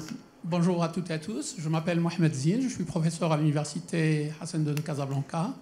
Je suis également consultant facilitateur en matière d'efficacité des ressources et particulièrement l'efficacité énergétique, mais également dans les domaines de développement durable. Je voulais d'abord remercier l'ensemble des participants et plus particulièrement aussi le Conseil pour nous avoir gratifié d'un certain nombre de recommandations qui me semblent très très importantes. Et j'aurais rapidement, pour ne pas user du temps qui m'est imparti, deux petites remarques et deux petites recommandations, pour être bref. La première chose, elle est quelque part positive et rassurante, puisque, comme vous le savez, en termes d'exposition relative par rapport à l'impact, entre guillemets, financier négatif de ce CBAM, c'est entre 0,3 et 0,4% du PIB. À peu près, c'est ce chiffre-là. En tous les cas, c'est inférieur à 0,5%. Ce chiffre-là est encourageant pour l'ensemble des autorités pour pouvoir justement se lancer dans notre stratégie justement nationale de bas carbone parce que l'impact est relativement faible. La deuxième remarque que j'aimerais également émettre, c'est l'obligation, elle est relative à l'obligation de la traçabilité et la mesure. Parce que ça, c'est un point opérationnel auquel on va être confronté au moment où on va s'attaquer au problème pour pouvoir fournir ce qu'on appelle généralement notre empreinte carbone. Sur ce point, j'aimerais juste lever le doute parce que assez souvent, on parle de bilan carbone, empreinte carbone. Les normes, elles sont claires là-dessus. Le bilan carbone, c'est une approche site, c'est une organisation et il ne traduit que les émissions carbone de l'organisation, surtout si vous avez une entreprise qui fabrique plusieurs produits et que vous n'en exportez qu'un seul, le bilan carbone, il ne va pas vous aider. Donc vous êtes obligé d'aller sur l'empreinte carbone du produit tout au long de son cycle de vie, vous l'avez si bien rappelé. Et ça, c'est quelque chose aussi de très important, puisque la CBAM, elle s'intéresse à l'empreinte carbone du produit ou du service. Troisième point qui me semble également important, c'est la question qui se pose par rapport à la nécessité d'un soutien institutionnel pour justement réussir l'adaptation à cette CBAM et qui passera forcément par l'implication des autorités. Je pense que sur ce point-là, j'ai une petite recommandation qui est l'accélération de la mise en place de la taxe carbone nationale. Je pense que c'est un élément important si on veut avancer rapidement et efficacement avec une montée en puissance et un dispositif aussi de redistribution pour les secteurs qui sont vulnérables dans l'objectif de les aider. Et aussi renforcer l'appui technique financier à la vérification du contenu carbone via un partenariat avec l'Union européenne, ça me semble quelque chose d'évident aussi. Et enfin, la mise en place d'un dispositif national de formation, d'accompagnement des entreprises, parce qu'il faut quand même se rendre à l'évidence qu'il y a un certain nombre de PME qui exportent, évidemment, mais qui sont confrontées de plein fouet 2026, c'est aujourd'hui, et qui n'ont pas encore de connaissances, on va dire, bien approfondies sur cet alignement sur la CBAM. Évidemment, le rôle de l'université est clair là-dessus. Je suis sûr qu'on a des projets. Nous avons monté déjà des masters, des formations continues sur tout ce qui touche à la décarbonation, l'empreinte carbone, etc., etc. Et puis, une toute dernière question que j'ai envie de poser parce que ça me semble important aussi, c'est la stratégie nationale que le Maroc met en place pour garantir la traçabilité, la déclaration et la vérification des émissions de carbone. On doit garantir ça si on veut se mettre au niveau, en quelque sorte, des standards européens, parce qu'on peut poser la question, on peut donner n'importe quel chiffre. Et ça aussi, c'est très important pour qu'on puisse justement être crédible par rapport justement à l'Union européenne, sachant qu'il va y avoir des vérificateurs qui peuvent venir sur place et qui vont faire ce qu'on appelle le check-recheck. Ça, c'est quelque chose de très important. Voilà, donc je vous remercie encore une fois et toutes mes félicitations pour l'excellent travail qui a été fourni. Shukran, M. Mohamed Zine. Oui, allez-y, monsieur. Bonjour, Gaëtan Ducroux, je suis en charge des politiques climat, environnement et énergie à la délégation de l'Union européenne ici à Rabat. Je voudrais d'abord remercier le CESE pour ce travail de qualité et pour tout l'engagement qui a été, notamment l'engagement de monsieur le rapporteur. Je voudrais rappeler, c'est vraiment dans la philosophie initiale du CBAM européen que d'encourager aussi des pays tiers à essayer de mettre en place des mécanismes pour essayer de favoriser la décarbonation. Vous l'avez rappelé, monsieur Alaoui, c'est le pendant de l'ETS européen qui a permis vraiment de significativement réduire les émissions européennes. Et donc, le fait que le CESE prenne ce sujet, et c'est le signe d'une appropriation aussi de tous les acteurs ici au Maroc de ces enjeux-là. Et on se réjouit vraiment de ce travail qui a été mené. Et je me réjouis aussi du propos et je l'ai entendu ces dernières années depuis que je travaille un peu sur ces questions-là, sur le fait que le CBAM était peut-être pour le Maroc aussi plus une opportunité qu'une menace, et de manière plus générale aussi avec l'ensemble des autres mécanismes qui se mettent en place dans le monde. C'est une opportunité économique aussi en termes énergétiques, etc. Je veux juste rappeler peut-être le rôle particulier du Maroc dans le cadre du partenariat vert qu'on a entre l'Union européenne et le Maroc, qui a permis ces 2 dernières années de s'engager pas mal sur ces questions-là avec un certain nombre d'acteurs. Je pense qu'il y a pas mal de gens autour de présents ici dans cette salle qui ont participé à un certain nombre d'ateliers, de formations, de dialogues sur le CBAM, la tarification du carbone qu'on a essayé de mettre en place pour préparer justement les différents acteurs, que ce soit gouvernementaux ou industriels, et aussi le statut privilégié aussi qu'a le Maroc parmi les quelques pays dans le monde qui sont aussi membres de ce groupe de travail d'experts sur le CBAM, et donc qui sont, je crois qu'il y a 17 pays aujourd'hui qui sont membres observateurs de ce groupe de travail dont le Maroc fait partie. Et donc c'est un élément important que vous évoquez aussi, que les échanges qui puissent avoir lieu puissent aussi être diffusés une fois qu'ils sont à travers cette présence marocaine dans ce groupe de travail, et qu'il puisse y avoir un échange dans les deux sens. Je ne vais pas m'attarder, mais je crois qu'il y a beaucoup des recommandations qui nous parlent par rapport à celles qui ont été évoquées par le CESE. On prend note de beaucoup d'entre elles. Et il y a déjà pas mal de choses qui sont en cours et qui vont dans le sens des recommandations qui ont été évoquées. Il y a un certain nombre de projets d'appui financés par l'Union européenne aussi aujourd'hui en cours, d'appui à la décarbonation. Je pense notamment au projet Transition Juste qui est mis en place par la GIZ avec des financements financement européen et qui travaille spécifiquement sur cette question de la décarbonation, de l'appui aux feuilles de route sectorielles que vous avez évoquées, qui fait du travail de formation aussi, des vérificateurs ou sur les mesures. Donc il y a un certain nombre de travail qui est en cours. En termes de mobilisation de financement, il y a aussi un certain nombre de lignes de financement qui sont mises à disposition, notamment pour les PME qui souhaitent se décarboner dans leur processus de décarbonation. Vous avez mentionné aussi le travail qui a été fait avec la Banque européenne d'investissement pour mettre en place le guide de la décarbonation avec les CGEM et les autres acteurs.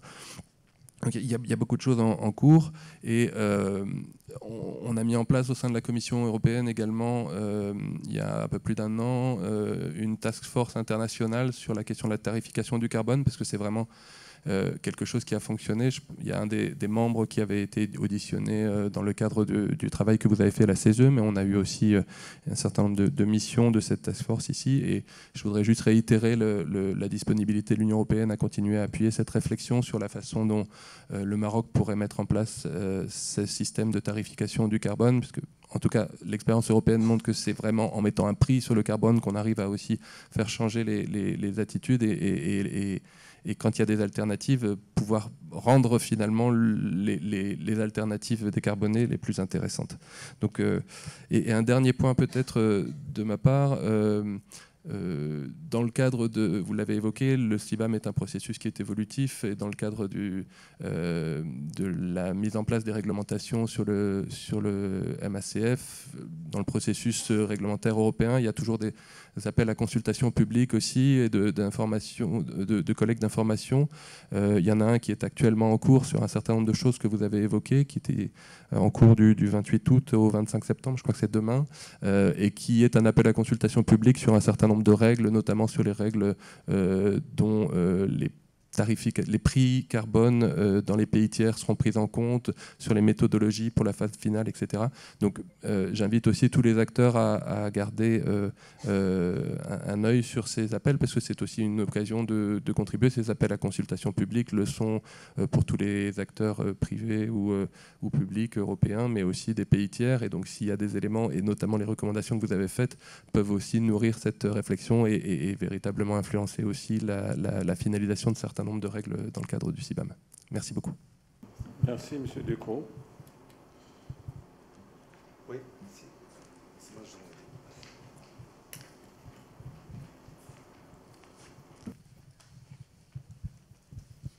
Bonjour à toutes et à tous. Je me présente, Nesma Jroundi. Je suis consultante en développement durable, experte en décarbonation. J'étais pendant 7 ans l'experte permanente auprès de la Commission de l'environnement et développement durable au CESE. Donc je suis ravie de pouvoir partager avec vous. Je tiens à remercier le rapporteur et la commission qui a travaillé sur ce rapport et ce sujet tellement important. J'aimerais revenir sur la gouvernance de la base carbone nationale, qui est un sujet qui n'a pas beaucoup été abordé. Vous avez parlé d'une cellule du MACF. Alors c'est peut-être un petit peu plus détaillé au niveau du rapport, mais dans la présentation, vous avez parlé d'une cellule qui coordonnerait, qui regrouperait l'ensemble des acteurs concernés, qui sont concernés de près ou de loin par le MACF. Mais au-delà de cette cellule, il y a un vrai sujet de gouvernance de la base carbone nationale, parce qu'aujourd'hui, il y a donc des efforts qui sont faits par différents acteurs. Donc il y a la Task Force pour la décarbonation de l'économie marocaine que vous avez citée dans la présentation, qui regroupe les différents ministères, l'IMANOR, l'AME, la Fondation, la CGEM. Il y a aussi l'outil de calcul bilan carbone qui a été développé par la Fondation et ses partenaires, qui est en train d'être mis à jour. Mais ensuite, il y a un sujet de gouvernance de la base carbone nationale, parce qu'aujourd'hui, il y a des facteurs d'émission qui sont, on va dire, dans l'outil qui a été développé par la Fondation. Il y a des facteurs d'émission qui sont chez les acteurs privés, au niveau des fédérations professionnelles, chez les industriels. Et il y a aussi un souci de normalisation de ces facteurs d'émission et de la mesure pour pouvoir être conforme aux normes internationales et pouvoir dialoguer avec nos homologues européens. Donc il y a un sujet de gouvernance de la base carbone. Et dans ce cadre, j'aimerais proposer une solution Il y a la Commission nationale du climat et de la biodiversité qui existe, qui est une commission voilà, qui est présidée par le ministre de la Transition énergétique et du développement durable, et dans laquelle il y a une commission spéciale sur les sujets de la décarbonation. Donc ça pourrait être une piste pour la gouvernance de cette base carbone nationale. C'est aussi l'instance qui gère le SNIGES, le système national d'inventaire des gaz à effet de serre. Mais ça pourrait marcher que si elle implique l'ensemble des acteurs, secteur privé, les universités, les fédérations professionnelles, enfin, les ministères, l'ensemble des acteurs qui sont liés à cette thématique. Donc, dans la cellule que vous avez nommée MACF, voilà, il faudrait l'élargir un petit peu plus sur tout ce qui est gouvernance de la base carbone nationale. Merci. Shukran, Madame Jrondi. Bonjour, Paul Pressé, en charge du commerce à la délégation de l'Union européenne au Maroc. Donc, je voulais un peu appuyer les commentaires de mon collègue Gaëtan. Tout d'abord, pour féliciter le CESE de s'être autosaisi de ce sujet et de ce rapport et recommandations qui sont très bonnes, très, très utiles. Également de la présentation de M. Alaoui. Je crois que ça y est, j'ai enfin compris ce que c'est le MACF et la réglementation européenne. Non, blague à part, vraiment, c'est une des meilleures présentations auxquelles j'ai assisté. C'est un sujet dont on parle depuis longtemps. Donc moi, je viens du sujet plus commercial. Et j'ai pu voir, et je suis vraiment heureux de constater, ça fait 2 ans que je suis là, l'évolution de la compréhension et la prise en compte du MACF au Maroc. Quand je suis arrivé, c'était très axé sur les contraintes et les difficultés que l'Union européenne mettait sur ses partenaires. Et effectivement, je le vois dans votre rapport, dans votre présentation et ceux de nombreux participants, que maintenant, l'idée est plus sur saisir les opportunités que ça peut être pour le Maroc en termes de compétitivité et aussi plus comprendre la bonne foi de l'Union européenne sur l'objectif vraiment de ce MACF de lutte contre le changement climatique. Il y a une chose qui est quand même vraie, et que je vois vraiment avec le Maroc, c'est qu'on est quand même dans le même bateau entre l'Union européenne et le Maroc. Tout d'abord, comme un des participants l'avait rappelé, on n'a pas beaucoup de ressources fossiles ni dans l'Union européenne ni au Maroc. Donc on a un peu des mêmes contraintes, mais aussi on est tous les deux très concernés par le changement climatique et ses impacts. Et donc c'est un sujet auquel on doit vraiment travailler ensemble. Peut-être j'avais une petite remarque ou un petit désaccord sur une des critiques que vous avez formulées sur peut-être le manque de justice internationale et le manque de considération qui a été mis sur les pays en développement. Alors je ne veux pas du tout polémiquer, c'est une petite nuance, mais je voulais rappeler que c'est un sujet, donc le MACF, qui a été déjà abordé, qui a commencé à être public il y a de nombreuses années, il y a 5 ans, finalement adapté en 2023, et comme vous l'avez mentionné, qui va commencer à être mis en œuvre en 2026. Donc déjà expliquer, montrer cette longue phase de transition, et qui a été faite aussi avec un appui assez fort dans le cadre de notre partenariat vert avec le Maroc. Mais donc, il n'y a jamais eu la volonté de mettre en difficulté ou de tirer profit de cette réglementation pour améliorer notre compétitivité. Et ce n'est pas du tout l'esprit de cette réglementation. Mais je ne veux pas vraiment communiquer. Alors maintenant, je l'ai fini. J'avais juste une petite question. Dans vos recommandations, donc l'une de vos recommandations, c'était de plus utiliser le gaz pour, disons, un peu comme transition vers une méthode de production qui est moins émettrice en CO2 que le charbon ou le pétrole, ce qui est vrai. Mais ma question, c'est vraiment, vu le potentiel d'énergie renouvelable du Maroc, dont on parle beaucoup et qui suscite l'attention du monde entier, le photovoltaïque, l'éolien, et tous les investissements que le Maroc fait dans ce domaine-là, et aussi le peu de ressources de gaz que le Maroc a, pourquoi dans ces recommandations vous mettez l'utilisation du gaz un peu comme méthode de transition devant toutes ces ressources complètement décarbonées que vous avez? Merci. Merci, Monsieur le Président. Bon, je pense qu'on a fait le tour. On a entendu pratiquement une dizaine d'interventions. Alors, je vais donner la parole à Simon Selziani, donc Raïs de Jna, puis après Simone Lalaoui. C'est Selziani. Shukran Sayyid Raïs. Merci beaucoup à nos invités pour leur interaction avec cet avis du Conseil. Et je réitère les remerciements à tous ceux qui ont contribué au niveau des auditions à fabriquer cet avis. Et en particulier l'Union européenne, parce que nous les avons auditionnés 2 fois et nous sommes restés au contact avec eux, que ce soit les représentants de la délégation de Rabat ou certains experts de Bruxelles, pour mieux saisir ce mécanisme que tout le monde considère comme très complexe et pour interagir sur certains aspects. Je voudrais peut-être réagir à quelques interventions de nos invités et laisser après si Amine compléter. Concernant le Sebraoui qui nous a rappelé l'existence de certaines commissions, sous-commissions, je tiens à rappeler qu'à chaque fois que le CESE pense à recommander la création d'une instance ou d'un comité, etc., il fait très attention pour ne pas participer à la construction de cette millefeuille de commissions qui, des fois, s'avère inefficace. Donc, je vais dans le même sens que vous. Si vous estimez qu'il existe déjà une instance capable de suivre, j'allais dire au jour le jour, l'évolution de ce mécanisme, marhaba, j'allais dire. Nous, on n'est pas absolument... on ne veut pas absolument créer quelque chose de dédié, mais on veut être sûr qu'il y a une instance nationale qui suit, encore une fois, au jour le jour.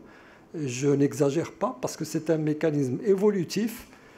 Nous l'avons constaté pendant toute la construction de cet avis et c'est pour ça que nous sommes restés en contact avec l'Union européenne. Il faut qu'il y ait une instance qui suive ce mécanisme, d'autant plus qu'il a, une fois qu'il va rentrer en application à partir de 2026, il y a des évolutions qui sont déjà programmées, et en particulier pour les produits aval. Aujourd'hui, on parle de produits, mais ils vont aller plus loin. Amine l'a dit aussi, pour les produits aval, pour les mesures de lutte contre le contournement de ces mécanismes. Donc il faut que nos industriels, nos pouvoirs publics et nos industriels soient absolument au courant, encore une fois, en continu. Concernant les opportunités, bien entendu, si vous lisez notre avis, on voit dans le CBAM une contrainte, mais surtout une opportunité, et nous en sommes absolument conscients. On veut que notre économie soit, à partir en respectant le CBAM, soit plus compétitive au niveau international, d'autant plus que le marché européen est un marché qui est très prisé, très compétitif, et donc il faut qu'on reste positionné et améliorer notre positionnement.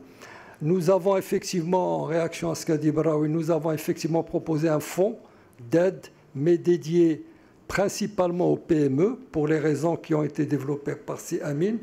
Et je vous informe que ce n'est pas quelque chose que nous avons tiré du chapeau. Plusieurs pays ont déjà créé des fonds similaires. La France a un fonds qui s'occupe de tout ce qui est aide à la décarbonation des industriels, qui a démarré avec 5 milliards d'euros, pour vous dire. Pour ce qui concerne l'intervention je pense, du directeur de l'école qui a insisté sur les compétences, je vous fais remarquer que la première partie des recommandations, nos recommandations démarrent par cet aspect-là. Parce que je vais dans le même sens que vous, monsieur le directeur, il faut absolument qu'on ait des compétences nationales qui maîtrisent tout ce qui est décarbonation. C'est un monde qui a été créé depuis ces dernières décennies, cette histoire de carbone, décarbonation. Il y a même un jargon qui s'est développé. Il faut absolument qu'on ait des spécialistes dans ce domaine. Et de manière générale, je pense que le Maroc, je pense que je ne vous apprends rien du tout, le Maroc manque de compétences pour tout ce qui est commerce international. Est-ce qu'il y a, par exemple, au Maroc, beaucoup de compétences qui maîtrisent tout ce qui est règles de l'OMC, les règles imposées par l'Union européenne, etc. Donc il y a un effort à faire au niveau de cet aspect-là. Zine a parlé le professeur Zine a parlé de la taxe carbone. Effectivement, dans notre avis, on recommande la mise en place progressive et de manière intelligente de la taxe carbone et son extension de plus en plus à d'autres domaines pour des raisons de décarbonation, de respect de l'environnement, mais également parce que, Amine l'a dit tout à l'heure, c'est une taxe qui vient en déduction de ce que paieraient les exportateurs marocains quand ils envoient leurs produits dans le marché de l'Union européenne. Ceci étant, je vous fais simplement remarquer que quand une taxe s'applique à un produit, elle s'applique à toute la production de l'industriel. Elle ne s'appliquera pas uniquement à la partie exportée. Et c'est pour ça qu'Amine a dit qu'il faut faire attention au niveau de l'inflation. Il ne faut pas que ça soit une surtaxe qui vient. Donc je crois que les pouvoirs publics sont conscients de ça. Et c'est pour ça que pour ce qui concerne le ciment, il est question de commencer par le ciment et de ne pas inventer une taxe supplémentaire, mais de traduire ou de transformer la taxe spéciale qui existe aujourd'hui partiellement en taxe carbone. Je voudrais simplement insister sur deux recommandations que nous avons faites qui a fait réagir partiellement l'auditoire. C'est tout ce qui est capture. Parce que quand vous décarbonez, il y a deux façons de décarboner. Soit vous limitez les gaz à effet de serre que vous émettez, soit vous capturez le carbone que vous émettez. Et donc la capture de carbone est une technologie qui est en train de se développer de manière très importante à travers le monde. Et donc dans notre avis, on recommande que le Maroc s'intéresse à cette nouvelle technologie, développe disons, cette technologie au Maroc. Et aujourd'hui, dès que vous commencez à vous intéresser au monde de la décarbonation, on parle de limiter les émissions, mais on parle aussi de capture. Il y a tout un programme qui est à l'échelle internationale qui se développe dans ce domaine. La deuxième recommandation sur laquelle je voudrais revenir, c'est cette histoire d'injustice, simplement pour vous rappeler pour repréciser la recommandation que nous faisons. Nous disons que la problématique se pose parce qu'aujourd'hui, il y a l'impact climatique et donc les pays en voie de développement sont moins responsables que les pays développés de cette situation, alors qu'aujourd'hui, ils veulent développer leur économie, ils veulent envoyer des produits, ils veulent exporter des produits vers des marchés importants, des marchés des pays industrialisés, mais ils se trouvent confrontés maintenant de plus en plus à des CBAM qui se généralisent. Et donc il y aurait peut-être nécessité qu'il y ait un traitement particulier pour les produits venant des pays en voie de développement qui sont moins responsables de la situation actuelle du climat. Et la deuxième sous-recommandation qu'on fait dans ce chapitre-là, c'est qu'on recommande que le Maroc initie, disons, un dialogue, une concertation entre les pays africains quand on veut faire des propositions en Union européenne. Parce que bien entendu, plus on est nombreux, plus on négocie en position de force. Donc le Maroc qui a été leader dans ce domaine, qui a organisé la COP 2016, si je ne me trompe pas. Je me rappelle que Sa Majesté avait réuni les chefs d'État africains autour de cette thématique à l'occasion de la COP 2016. Le Maroc pourrait continuer dans cette voie et initier une concertation pour tout ce qui est CBAM entre les pays africains. Voilà, merci. Shukran, Siziani, c'est l'Alawi.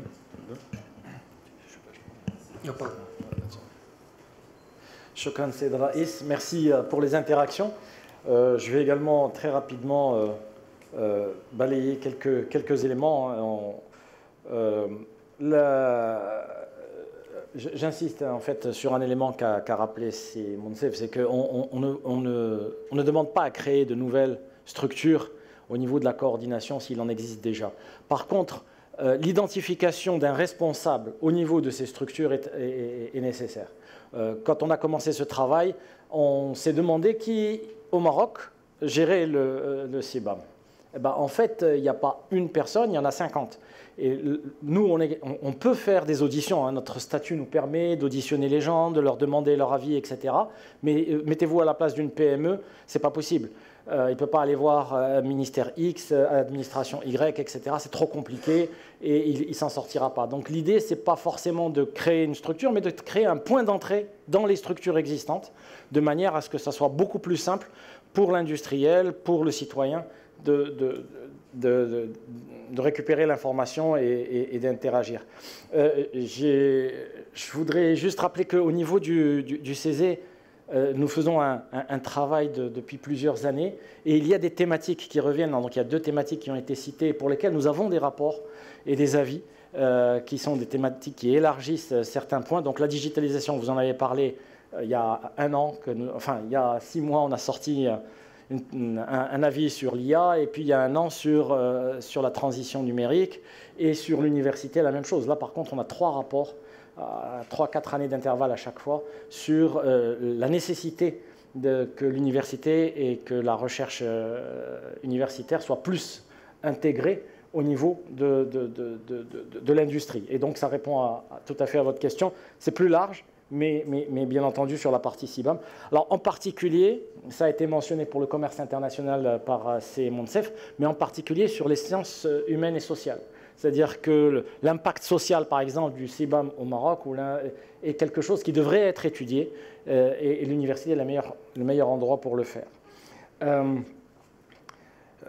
Tout ce qui est gouvernance, normes, etc., c'est clair, on est d'accord avec toutes les... Enfin, moi, je suis personnellement d'accord avec ce qui a été mentionné par le public. C'est extrêmement important. On avance, quelquefois pas assez rapidement. En fait, c'est ce que ce rapport... on insiste énormément sur la capacité à être plus réactif plus rapidement. Les intentions sont bonnes, les stratégies sont bonnes. Maintenant, il faut que l'implémentation suive, mais avec un rythme plus soutenu.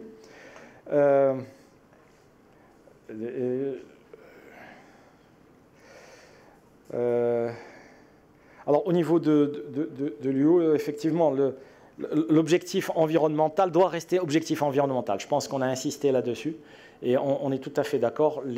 L'ambition européenne de baisser et d'être un modèle à la limite au niveau international sur la baisse des émissions de gaz à effet de serre est excellente. Il faut que tous ces mécanismes restent dans cette orientation. C'est pour ça qu'on a insisté sur le fait qu'il faut aussi prendre en compte au niveau de l'Union européenne de ce qui est fait par ailleurs, ne pas rester totalement auto-centré sur l'Europe. Il y a des choses qui se font un peu partout et j'espère que nous ferons partie des pays qui font des choses intéressantes au niveau des émissions.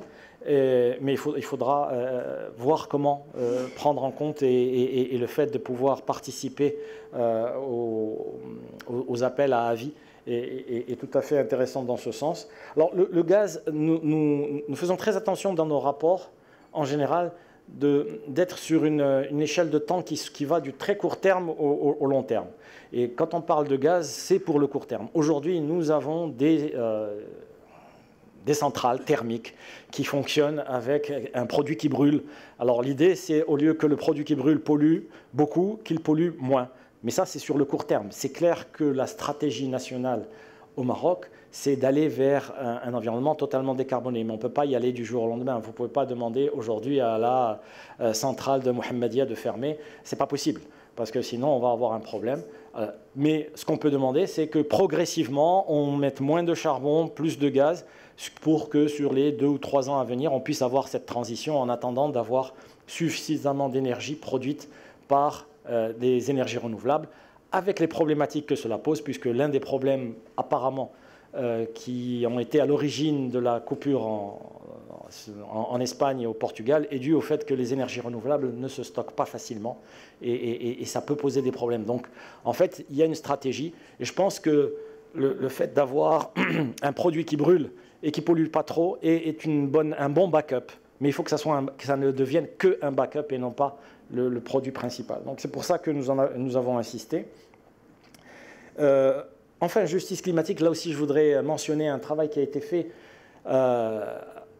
non pas par le CESE marocain seul, mais au niveau de l'UCESA, qui est l'Union des CES africains, sur l'impact du changement climatique sur le citoyen africain et la conscience justement de cette injustice.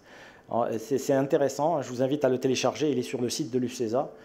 C'est le citoyen africain, on a fait un sondage, etc. Le citoyen africain est tout à fait conscient qu'en fait, il subit une injustice totale, puisqu'il n'a absolument pas participé, ni lui ni ses ancêtres, à la situation où nous sommes au niveau climatique, et c'est le premier qui en a subi les conséquences les plus importantes. Et ça, c'est important à retenir, parce que ça veut dire que les citoyens, où qu'ils sont conscients de cette injustice, et que quand on peut faire quelque chose pour régler un petit peu ça, ça fait toujours du bien. Merci. Merci, Siamine. Alors, je voudrais, avant de remercier tout le monde, juste revenir sur un certain nombre de points. En fait, ce qui est très important, c'est qu'au-delà des détails, parce qu'il y en a pas mal au sein du rapport qui a été émis par le CESE, c'est des détails qui sont sujets peut-être à des discussions, à des points de vue, à des commentaires différents. Mais le message le plus important, c'est que le CESE veut que cette problématique, à l'échelle du décideur politique, parce qu'en fait, c'est les décideurs politiques qui vont prendre les décisions, c'est qu'elle soit prise en considération parce qu'elle est d'une importance capitale. Donc c'est ça un peu le... Maintenant, bien sûr, nul ne peut ignorer que notre pays a réalisé un certain nombre d'avancées qui sont quand même spectaculaires, notamment quand on parle d'arriver sur un horizon fixé à la neutralité carbone, notamment en matière de nos stratégies énergétiques, etc. Mais là, la problématique, c'est une problématique assez précise. Et je voudrais revenir, parce que pas mal d'intervenants parlaient un peu du cadre institutionnel. Ce qui a été dit par les différents intervenants, c'est vrai, nous avons un espace. C'est Bouraoui, on en a parlé. Alors, contrairement à ce que disait Mme Jrandi, ce n'est pas une cellule en fait. Non, on a parlé d'un cadre institutionnel. Alors, le plus important pour nous, je pense que c'est Amil Alaoui l'a souligné, c'est en fait quand on parle de ce MACF, qu'on puisse avoir une adresse. C'est tout, c'est très simple. Qui fait quoi dans ce dossier? Parce que c'est un dossier sur lequel il y a pas mal d'intervenants et qui nécessite des prises de décision, je dirais, assez concertées, prendre en considération quand on est en train de parler du début de l'année 2026, qu'on a encore du répit, qu'on pourrait travailler, mais dans un cadre concerté. Et que les décisions sur le fonds, est-ce qu'on fait un fonds, comment va se gérer ce fonds, comment l'opérationnaliser, comment l'implémenter, c'est des questions qui sont quand même des questions qui nécessitent un chef de file. C'est ce que nous avons proposé, donc un cadre avec un chef de file connu, d'accord, et pour qui va faciliter justement cette interaction avec les concernés. Et vous avez bien fait de rementionner qu'effectivement, nous avons un tissu entrepreneurial, 95%, qui est petite et moyenne entreprise. Alors, pour réagir à ce que disait tout à l'heure M. Pressé, il a parlé du gaz naturel. Si l'Alaoui a apporté un certain élément de réponse, je voudrais juste réitérer un certain nombre d'éléments qui sont fondamentaux. Le Maroc, effectivement, s'est doté d'une stratégie énergétique qui se veut, sur des délais proches, d'avoir plus de renouvelables. Mais tout le monde le sait, moi je ne suis pas en train de parler juste en tant que président du Conseil, mais en tant qu'ancien ministre de l'Énergie, qu'un des grands problèmes du renouvelable, c'est l'intermittence. Alors bien sûr, on est en train de travailler à l'échelle internationale sur le stockage, mais le stockage, ce n'est pas des techniques qui sont mûrs actuellement. Donc il y a une utilisation à travers le monde. Donc le Maroc est en train de faire une transition pour diminuer l'empreinte fossile très polluante, à savoir le charbon, parce que le Maroc utilise le charbon. Pour les gens qui connaissent un peu, c'est une problématique du réseau, de la stabilisation du réseau électrique. Donc c'est des choses qui imposent que dans une première partie, qu'on puisse utiliser le gaz naturel. Et si vous voulez mon avis, je pense que le Maroc a tardé justement pour utiliser le gaz naturel, puisqu'on aurait dû l'utiliser il y a quand même une vingtaine d'années, ce qui aurait permis justement d'aller un peu plus rapidement en matière du renouvelable. Donc c'est une étape intermédiaire. Et le Maroc, dans ce cas, n'est pas un cas unique, parce que c'est ce qui a été fait à l'échelle internationale en matière justement d'utilisation du gaz naturel pour justement réduire l'utilisation des fossiles les plus polluants. Il est clair maintenant qu'un certain nombre de ces sujets-là reviennent, vous le savez, même en Europe, un certain nombre de pays sont revenus sur l'utilisation, ils réutilisent le charbon, ils réutilisent le charbon de mauvaise qualité, je ne voudrais pas citer le nom du pays, mais ça c'est des problématiques qui se règlent dans le cadre d'une stratégie qui fixe des objectifs et qui passent bien sûr par des phases transitoires. La question de la justice climatique, je pense que nous avons parlé d'une recommandation qui concerne les pays de l'Afrique, partant de l'idée que le Maroc joue un rôle important au sein du continent africain et qu'effectivement un certain nombre de pays de l'Afrique subsaharienne notamment vont être pénalisés.